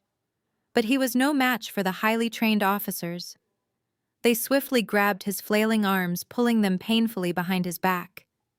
The sharp metallic click of heavy steel handcuffs echoing through the room was the most satisfying sound I had ever heard. Judge Ramirez had shot up from her heavy leather chair the moment Bradley charged. She stood behind her towering bench, her hands planted firmly on the desktop, looking down at the absolute chaos unfolding on her courtroom floor. Her face was a portrait of profound judicial disgust. She had presided over family court for decades, but this level of unhinged violent bigotry and corporate fraud was entirely unprecedented. Sienna was sobbing hysterically, cowering in her chair with her hands covering her face, completely traumatized by the monster she had married. My lawyer instinctively stepped in front of me to shield me and my son from the violence, but I gently pushed his arm away. I wanted to see this. I wanted Leo to see this. I wanted my brave 11-year-old boy to watch the man who had terrorized him for his entire life get physically pinned to the ground and locked in steel chains. Bradley finally stopped thrashing. His cheek was pressed hard against the cold floorboards, his expensive suit torn and covered in dust. He lay there panting heavily, completely humiliated in front of the judge, the lawyers, and his own family. The wealthy, arrogant predator had finally been reduced to exactly what he truly was, which was a pathetic, violent criminal who had absolutely nowhere left to run. The two massive court bailiffs hauled Bradley up from the polished floorboards. His designer suit was torn at the shoulder, and his silk tie hung loosely around his neck. They forced him back into his heavy leather chair at the plaintiff table, leaving his hands secured tightly behind his back, in cold steel handcuffs. One bailiff stood directly behind him, resting a heavy hand on his shoulder to ensure he did not move another inch. The sickening sound of Bradley's heavy, ragged breathing filled the otherwise completely silent courtroom. He was no longer a wealthy tech founder or an arrogant bully. He was just a pathetic, broken man waiting for his final, inevitable judgment. Order had been violently restored, but the heavy tension in the room was still suffocating. Judge Ramirez stood tall behind her massive wooden bench. She did not sit down. She looked out over the courtroom, her piercing brown eyes scanning the absolute wreckage of the family that had dared to insult the integrity of her court. When she finally spoke, her voice did not echo with loud, frantic anger. It was dangerously quiet, carrying a lethal, chilling authority that demanded absolute, unblinking obedience from every single person in the room. Mr. Bradley, Judge Ramirez began her words, slicing through the dead air like a sharpened blade. I have sat on this bench for nearly 30 years. I have presided over thousands of complex family disputes. I have seen bitter divorces, angry spouses, and tragic misunderstandings. But I have never in my entire judicial career witnessed such a profound, deeply coordinated display of pure malicious evil. She picked up the forged financial documents he had submitted earlier that morning. She held them up for a brief second before dropping them into a nearby metal wastebasket with a loud, dismissive thud. You walked into my courtroom today believing you were completely untouchable. The judge continued, her gaze locked onto his terrified, sweating face. You believed that, because you come from generational wealth, you could simply buy your way to custody and crush anyone who stood in your way. You forged federal banking documents to frame an innocent woman. You committed blatant perjury right in front of my face. You colluded with your sister to produce a fraudulent medical report from a convicted felon. You laundered stolen corporate funds through your new wife's vanity business to fund your lavish vacations. And worst of all, you psychologically tortured your own 11-year-old son, threatening to starve him simply to feed your massive, fragile ego. Bradley kept his eyes glued to the scuffed floorboards, entirely unable to look the judge in the face. His parents sitting in the gallery behind him were completely silent, their heads bowed in absolute crushing shame. The family name they prized above all else was now permanently stained with multiple federal felonies. Judge Ramirez then turned her attention away from the plaintiff table and looked directly at me. The harsh, severe lines on her face softened into an expression of profound, undeniable respect. Ms. Natalie, the judge, said, her voice warming slightly, but still projecting with immense authority. For 3 years you have endured a ruthless campaign of financial abuse and emotional terrorism that would have completely broken most people. Your ex-husband and his family mocked you at every turn. They called you worthless. They tried to strip away your dignity, your career, and your child.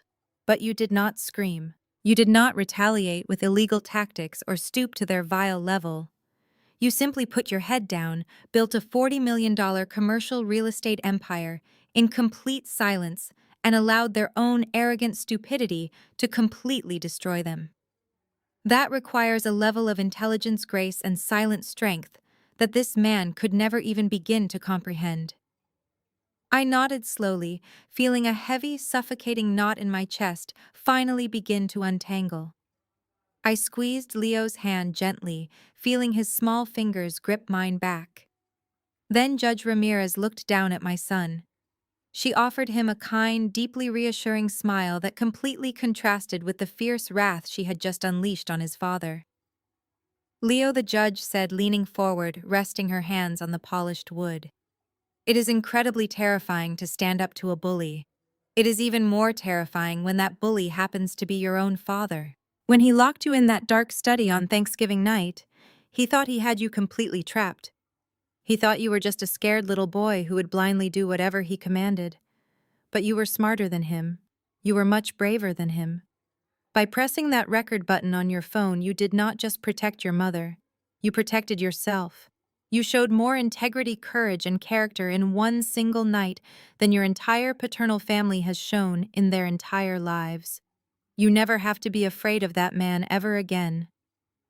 Leo sat up a little straighter in his wooden chair. A small, proud smile touched his lips, and I saw the immense relief washing over him. For the first time in his young life, the heavy, toxic shadow his father had cast over him was entirely gone. Judge Ramirez stood completely straight again, her black judicial robe falling perfectly into place. She picked up her heavy wooden gavel. The time for testimony and dramatic revelations was officially over. The brutal public dismantling of Bradley's lies was entirely complete. It was time for the final legal hammer to fall and permanently sever this highly toxic family from our lives forever. Judge Ramirez picked up her heavy silver pen and pulled a fresh stack of official court orders toward the center of her desk. The entire room held its collective breath. Even the court reporter seemed to type quieter, completely mesmerized by the absolute finality radiating from the bench. Based on the overwhelming, irrefutable evidence presented in this courtroom today, Judge Ramirez announced, her voice projecting with absolute legal certainty, "I am issuing an immediate and permanent ruling on this emergency petition. Mr. Bradley, your request for physical and legal custody of the minor child is denied in its entirety. Furthermore, due to the severe documented psychological abuse you inflicted upon your son, and the massive fraudulent schemes you orchestrated, I am stripping you of all parental rights, effective this exact second. You will have 0 physical custody. You will have 0 legal custody. You will have absolutely no visitation rights of any kind, supervised or otherwise." Bradley squeezed his eyes shut, his handcuffed arms pulling awkwardly against his shoulders. He did not argue. He had absolutely nothing left to fight with. "I am granting full sole legal and physical custody to the mother, Natalie." The judge continued, signing the first document with a swift, heavy stroke of her pen. "She has demonstrated exceptional stability, profound emotional maturity, and absolute financial independence. She is the only parent in this room fit to raise a child." I let out a shaky breath, squeezing Leo's hand. We had won. The dark cloud that had hovered over us for a decade was finally lifting. I looked down at my son and saw tears of pure relief welling up in his bright, intelligent eyes. He leaned his head against my arm, knowing he was finally truly safe. But Judge Ramirez was far from finished. In addition to the custody ruling, the judge stated, picking up a second thick legal document, "I am hereby granting a 5-year permanent restraining order to protect Natalie and her son. This order legally prohibits you, Mr. Bradley, from coming within 1,000 feet of your ex-wife, your son, her residence, her place of business, and the child's school. And because the toxic behavior in this case was a deeply coordinated family effort, This restraining order extends fully to your current wife, Sienna, and your sister, Caroline. A sharp gasp echoed from the hallway doors where Caroline was being detained, but the judge completely ignored it. If any of you attempt to contact Natalie or her son by phone, by email, through third parties, or in person, you will be immediately arrested and jailed without bail. The judge warned, her eyes sweeping across the broken family. You are to permanently erase their existence from your lives. Do you understand me? Bradley gave a weak, pathetic nod, his chin touching his chest. Finally, the judge turned her attention to the court clerk sitting quietly to her left. She picked up the small silver flash drive Terrence had provided, along with the forged bank records and the fake medical evaluation. She placed them all into a heavy manila envelope and sealed it firmly. Madam Clerk, Judge Ramirez, instructed, handing the sealed package down. I want you to officially stamp these items into evidence. The moment we adjourn today, you are to draft an urgent judicial referral. You will immediately forward the contents of this envelope directly to the Regional Field Office of the Federal Bureau of Investigation and the Criminal Investigation Division of the Internal Revenue Service. Bradley's highly paid attorney visibly winced. Sending a judicial referral directly from a sitting family court judge meant the federal agencies would not just review the case. They would immediately prioritize it. You will inform the federal authorities that this court has received direct testimony and digital evidence confirming massive offshore tax evasion, corporate wire fraud, and the intentional laundering of stolen investor capital, the judge commanded. You will also include the official court transcript of Sienna's full verbal confession to receiving those stolen funds. Sienna let out another ragged sob, burying her face against the heavy wooden table. She was officially the primary target of a federal criminal probe. And finally, the judge said, looking directly at the bailiff holding Bradley's shoulder, "You will contact the local district attorney's office. Inform them that I am formally recommending immediate felony perjury charges against Caroline and forgery charges against Mr. Bradley. I want arrest warrants drafted before the sun goes down today." Judge Ramirez stacked her papers neatly, bringing perfect order to the absolute chaos she had just untangled. She looked down at Bradley one last time. "You came into my courtroom trying to use the law as a weapon to destroy an innocent mother," the judge said, her voice dropping to a harsh, chilling whisper. "But the law does not belong to you. You are dismissed from my court, but you are not dismissed from the consequences of your actions. May the federal authorities show you exactly as much mercy as you showed your own son." Judge Ramirez raised her heavy wooden gavel and brought it down on the sounding block. The sharp, loud crack echoed through the courtroom like a gunshot, signaling the absolute end of Bradley's reign of terror. This hearing is officially adjourned. The heavy wooden doors of the courtroom swung open, and the chaotic energy that had been contained inside finally spilled out into the sprawling marble hallway of the courthouse. I remained seated at the defense table for just a moment longer, holding my son's hand, simply letting the profound reality of our absolute victory wash over me. My lawyer began packing his briefcase with a satisfied smile, but outside in the corridor, the nightmare for my ex-husband's family was just reaching its absolute crescendo. Sienna had been allowed to leave the courtroom first, but she did not run for the exit. She was pacing furiously back and forth near the elevators, her heels clicking sharply against the polished stone floor. When the two massive bailiffs finally pushed through the double doors, physically escorting a handcuffed Bradley out into the public hallway, Sienna stopped dead in her tracks. Her eyes locked onto the broken man she had married, and any remaining shred of the delicate, loving wife persona completely evaporated. Bradley looked up at her, his face pale and covered in a sheen of cold sweat. "Sienna, please," he begged, his voice cracking pathetically as the officers paused to wait for the elevator. "We can hire a criminal defense attorney. We can figure a way out of this. You just need to stick to the story and tell the feds you knew nothing about the corporate accounts." Sienna let out a laugh so harsh and completely devoid of sanity that it echoed down the entire length of the corridor.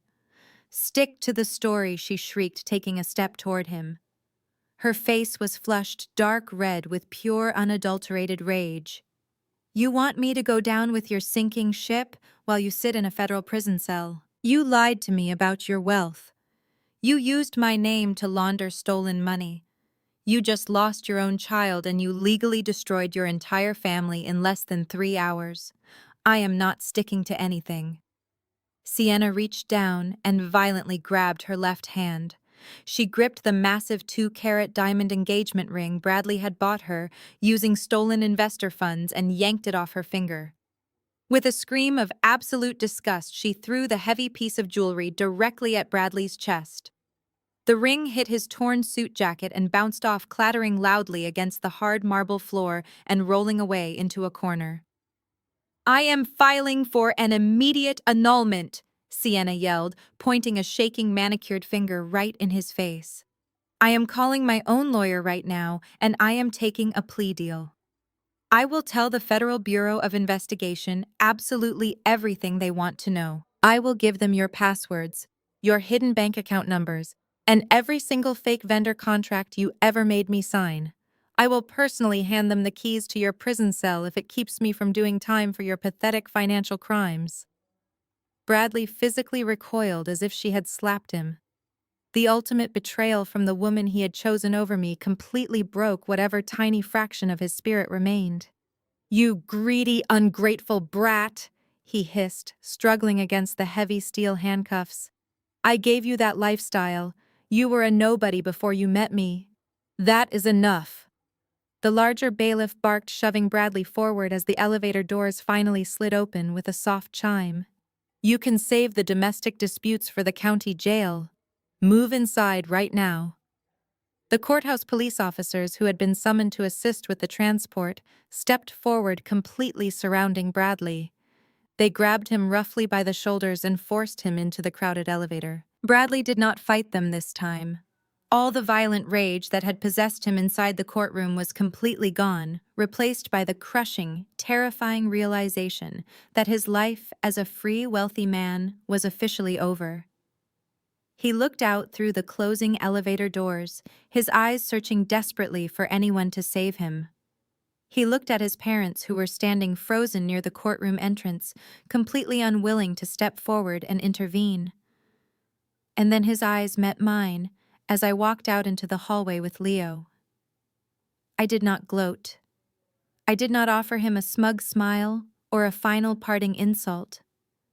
I simply looked at him with the cold, distant indifference he truly deserved.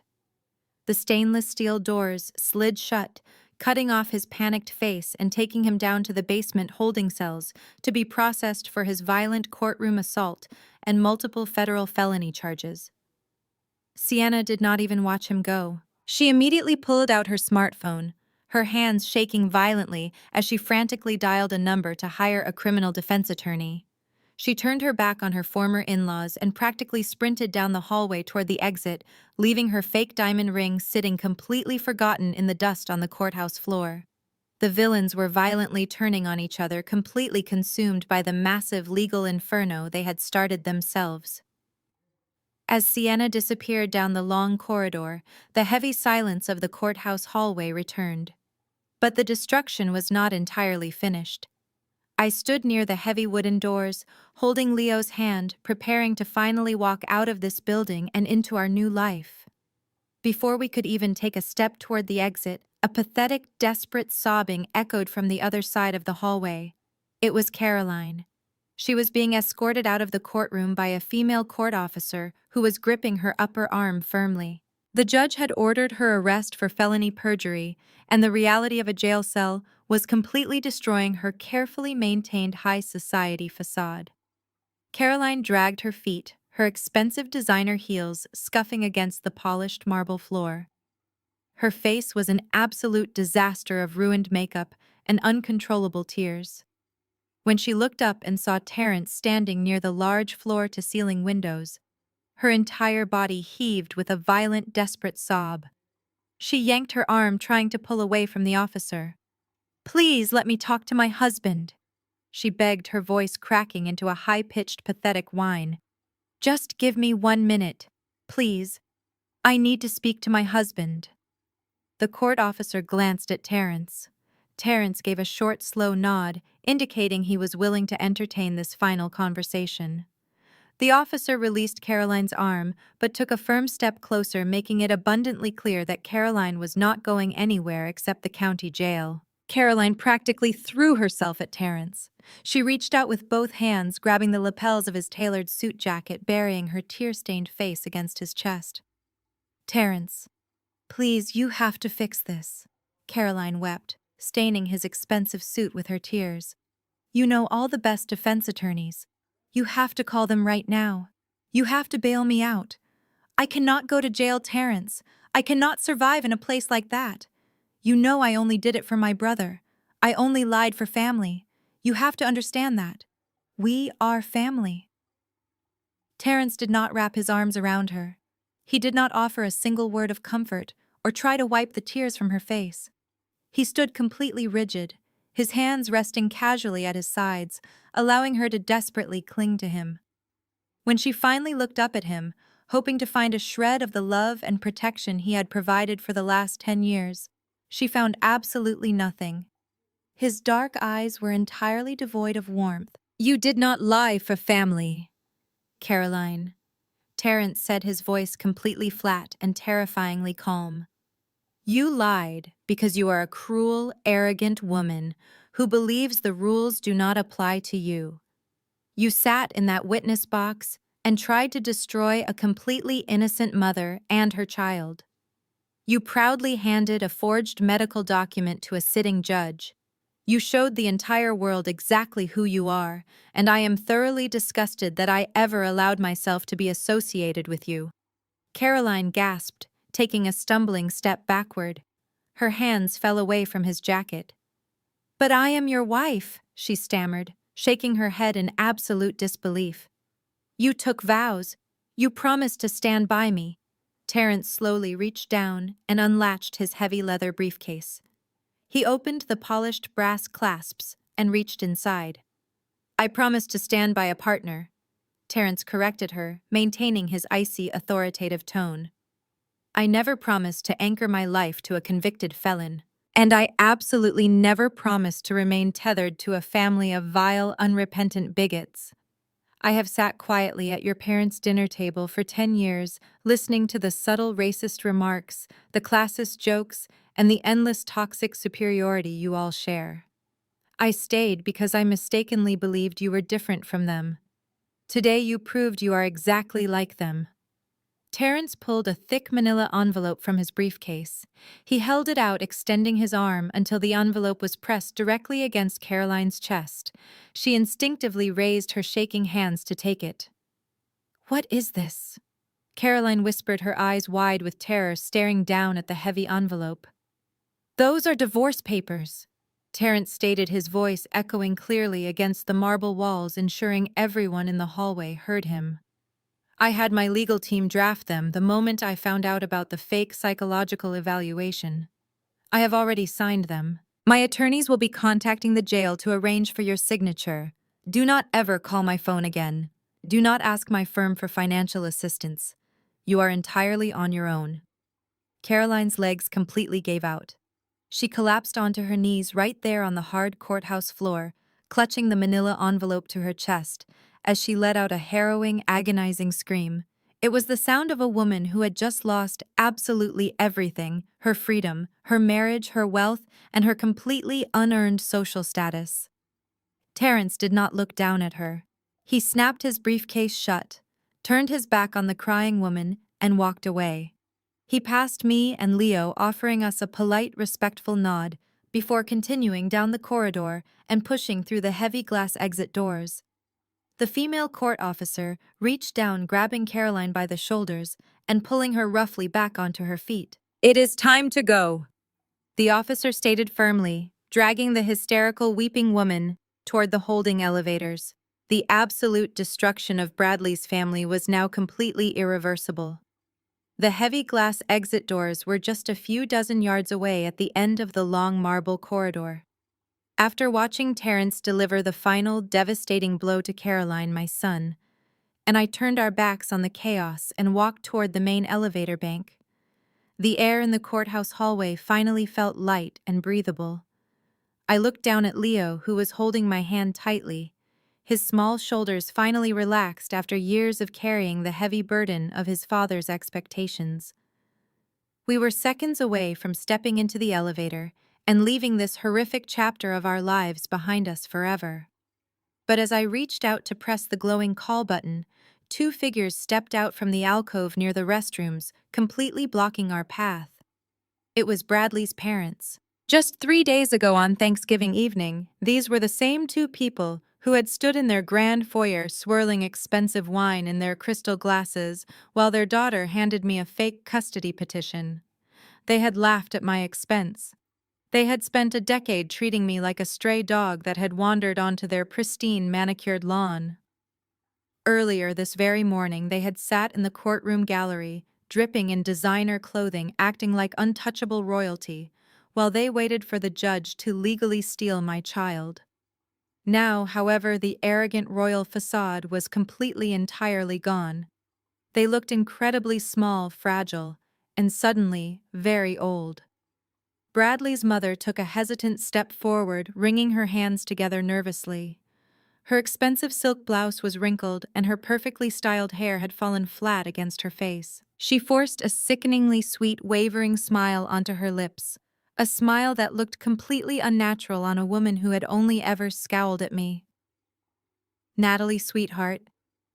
Bradley's mother began, her voice dripping with a fake syrupy affection that made my stomach turn. "Please, just wait a moment, dear. We need to talk to you. Just family to family." I did not pull my hand away from the elevator button. I simply turned my head and stared at her, completely unimpressed by the desperate performance.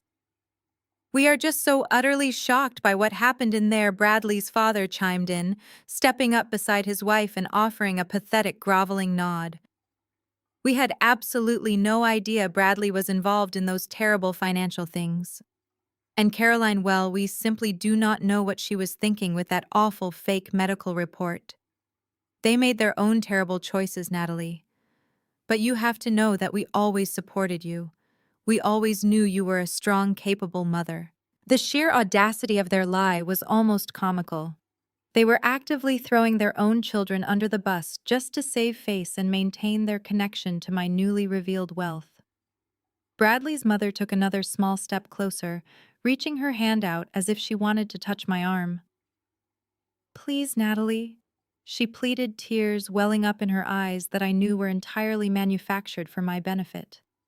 "Bradley and Caroline are facing their own consequences, but Leo is our only grandson. He is our blood. We cannot lose him too. Thanksgiving is not over yet. Let us take him for the weekend just like we planned. Let us spoil him and show him how much his grandparents love him. We can put all this messy legal business behind us and just be a family." Leo instinctively took a step back, hiding slightly behind my leg. He did not want to go with them. He knew exactly how toxic they were. I slowly lowered my hand from the wall and pressed the illuminated down button for the elevator. A soft chime echoed in the hallway, signaling that the car was on its way. I turned my full attention to the two desperate hypocrites standing in front of me. I did not raise my voice. I did not insult their appearance or scream at them for the decade of psychological torture they had put me through. I just smiled. It was a deadly calm, terrifying smile that completely froze the fake, hopeful expressions on their faces. "You seem to be suffering from a severe misunderstanding of what just happened in that courtroom," I said, my voice smooth and cold as ice. "The judge did not just strip your son of his parental rights. She issued a 5-year permanent restraining order to protect us from the coordinated abuse of your entire family, and in the eyes of the law, that legal boundary absolutely includes the two of you." Bradley's mother gasped, her hand flying to her chest in mock horror. "But we are his grandparents," she whispered frantically. "You cannot legally keep us away from him." "I can, and I absolutely will," I replied, stepping slightly closer to them, forcing them to cower back against the marble wall. "You are not his family.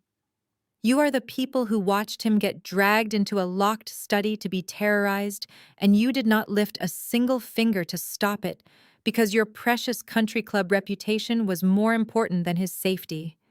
You have absolutely zero rights to my son." The elevator doors slid open behind me with a quiet mechanical hum. I guided Leo inside, keeping my eyes locked dead onto Bradley's parents. "If either of you ever attempt to contact me," I warned them, stepping backward into the elevator car. "If you ever try to call his phone, send a letter to my house, or come within 500 feet of my son, I will not just call the police and have you arrested for violating a federal court order. I will use a fraction of my corporate wealth to completely buy out the mortgages in your exclusive gated community. I will personally purchase your precious elite country club, and I will bulldoze it to the ground to build a low-income commercial strip mall. I will ensure that you lose every single ounce of the social standing you worship so deeply. Do not ever test me." Bradley's mother let out a tiny, terrified whimper, clutching her husband's arm as he stared at me in absolute paralyzed fear. They knew I had the money to do exactly what I promised. They knew I was not making an idle threat. "Have a wonderful Thanksgiving," I said, my voice echoing in the small space. The heavy stainless steel doors slowly slid shut, completely cutting off their horrified faces and severing our ties to their toxic bloodline forever. The descent in the elevator felt like waking up from a decade-long nightmare. As the digital floor numbers softly chimed, counting down to the lobby, the heavy, suffocating weight that had crushed my chest for years completely vanished. I looked down at Leo. He was staring at the polished metal doors, his small chest rising and falling in steady, rhythmic breaths. He did not look scared anymore. The constant nervous energy that used to radiate from him whenever his father was near had entirely evaporated.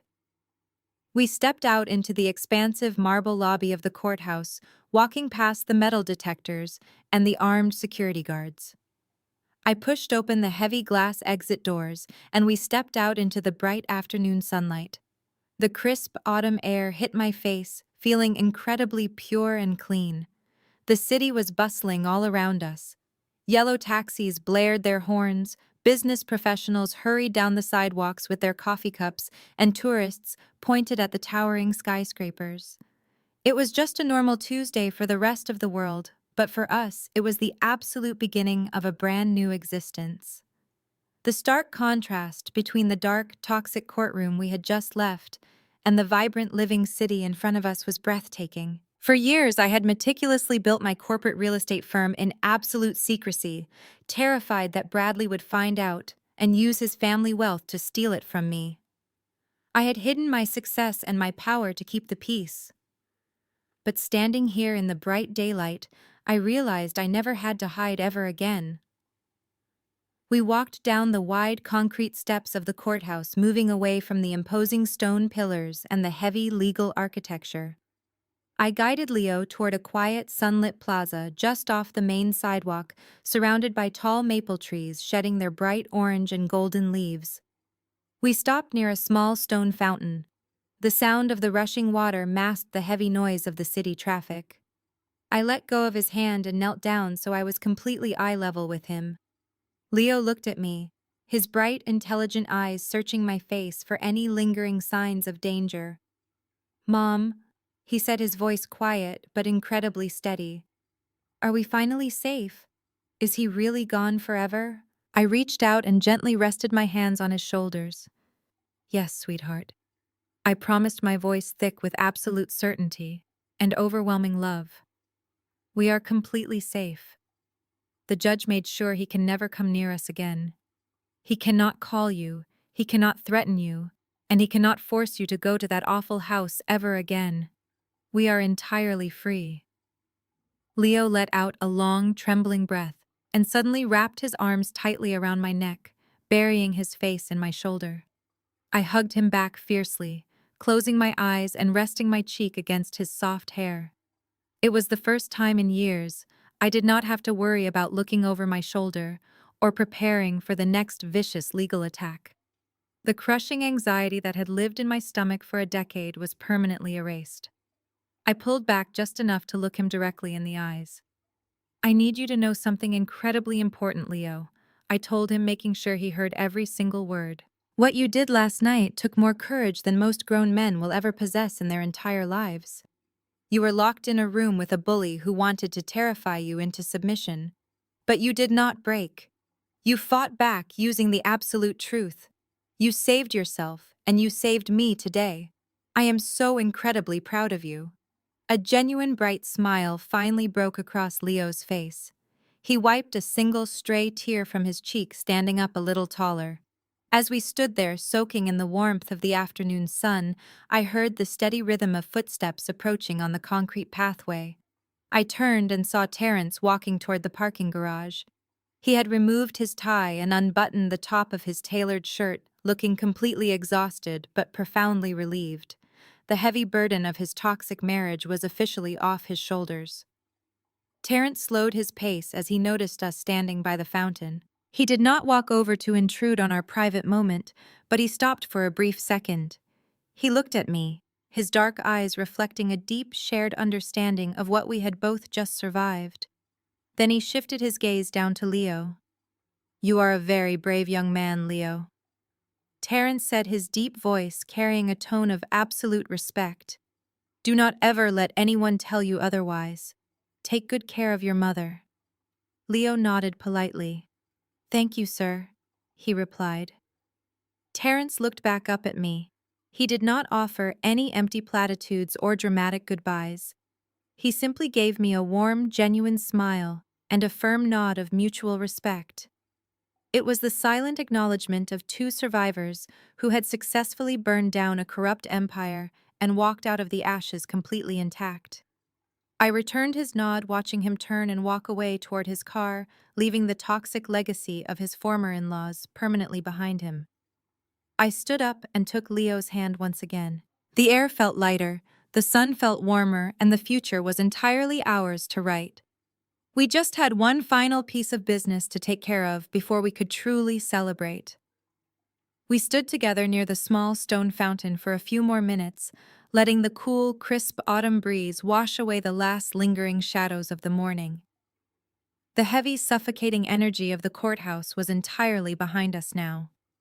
As we watched the water cascade over the stones, a massive, completely blacked-out luxury SUV pulled smoothly up to the curb just a few yards away. The heavy tires crunched softly against the fallen golden leaves. My private driver, a kind, distinguished older man named Harrison, immediately stepped out of the vehicle. He walked around to the passenger side and opened the heavy armored door for us, offering a warm, professional smile. "Good afternoon, Ms. Natalie," Harrison said, his voice a comforting, deep rumble. "Good afternoon, Leo. I trust the legal proceedings went exactly as planned today." "They went absolutely perfectly," Harrison, I replied, guiding my son toward the waiting vehicle. "We are officially finished here. You can take us home." Leo climbed into the spacious, immaculate leather interior, and I slid into the seat right next to him. The heavy doors clicked shut instantly, silencing the loud, chaotic noise of the busy city outside. For the past 3 years, I had forced myself to play a highly calculated, dangerous game of chess. I had intentionally driven a rusted 10-year-old rental sedan. I had used a tiny rundown apartment in a bad neighborhood as an anonymous mailing address. I had allowed my ex-husband, his arrogant new wife, and his vicious, toxic family to believe I was completely destitute and struggling to survive. I did it to protect my corporate assets and to ensure my peace of mind while I built my real estate empire in the shadows. But as I settled into the plush, heated leather seat, I knew I never had to pretend again. The mask was permanently off. As Harrison pulled smoothly away from the curb and merged into the bustling downtown traffic, my cell phone began to vibrate inside my tote bag. I pulled it out and looked at the caller identification.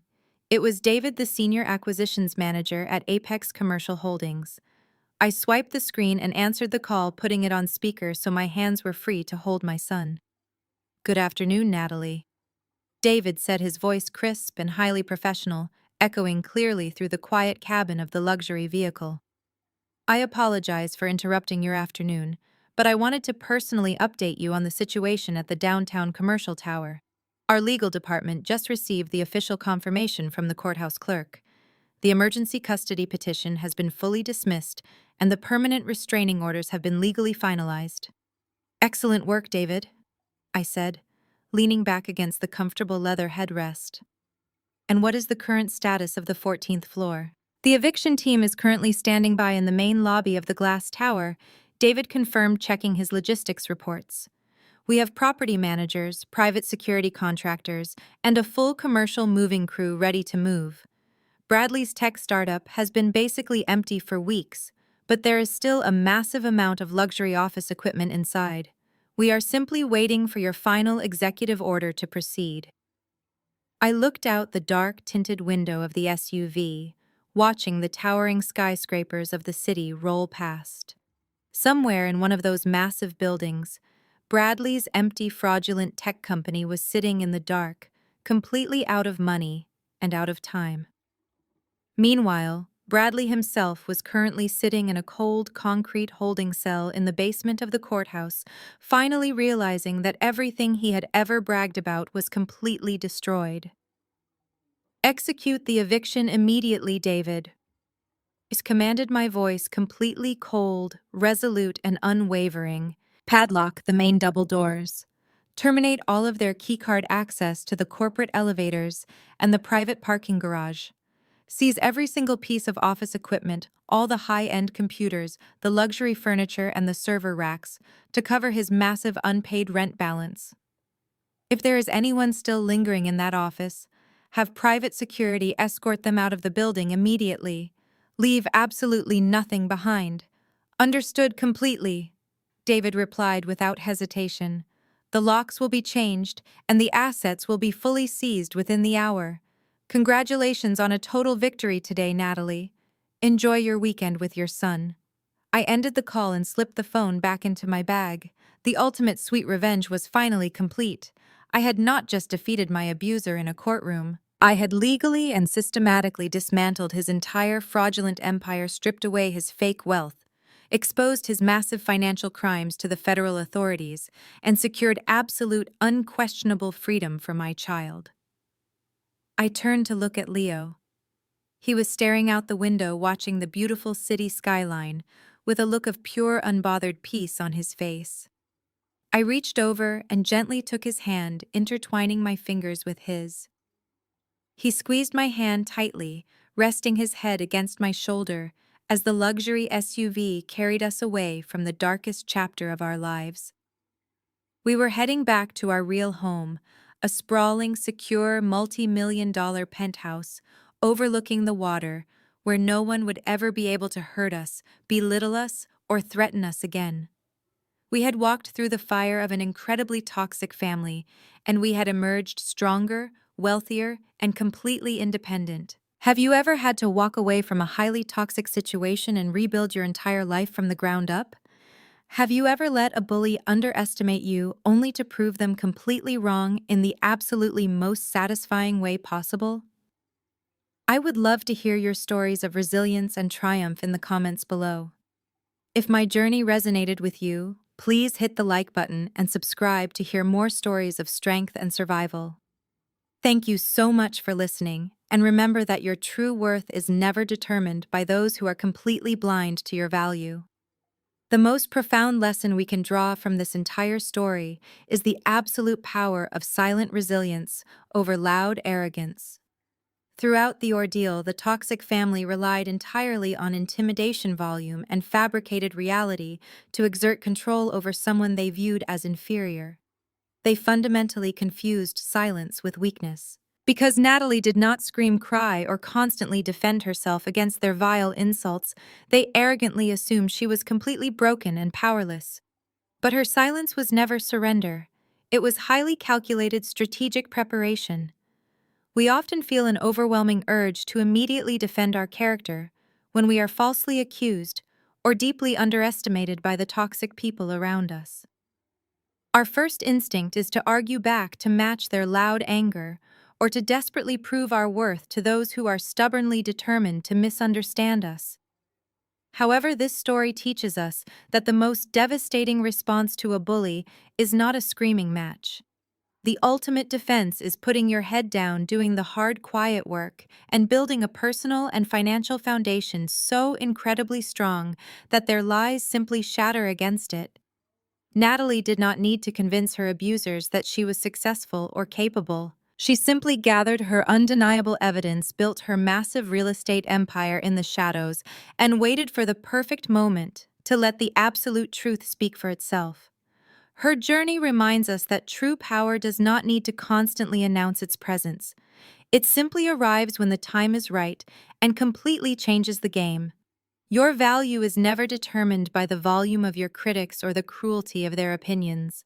If you are currently dealing with people who constantly underestimate your potential, stop trying to convince them with your words and start showing them with your undeniable success.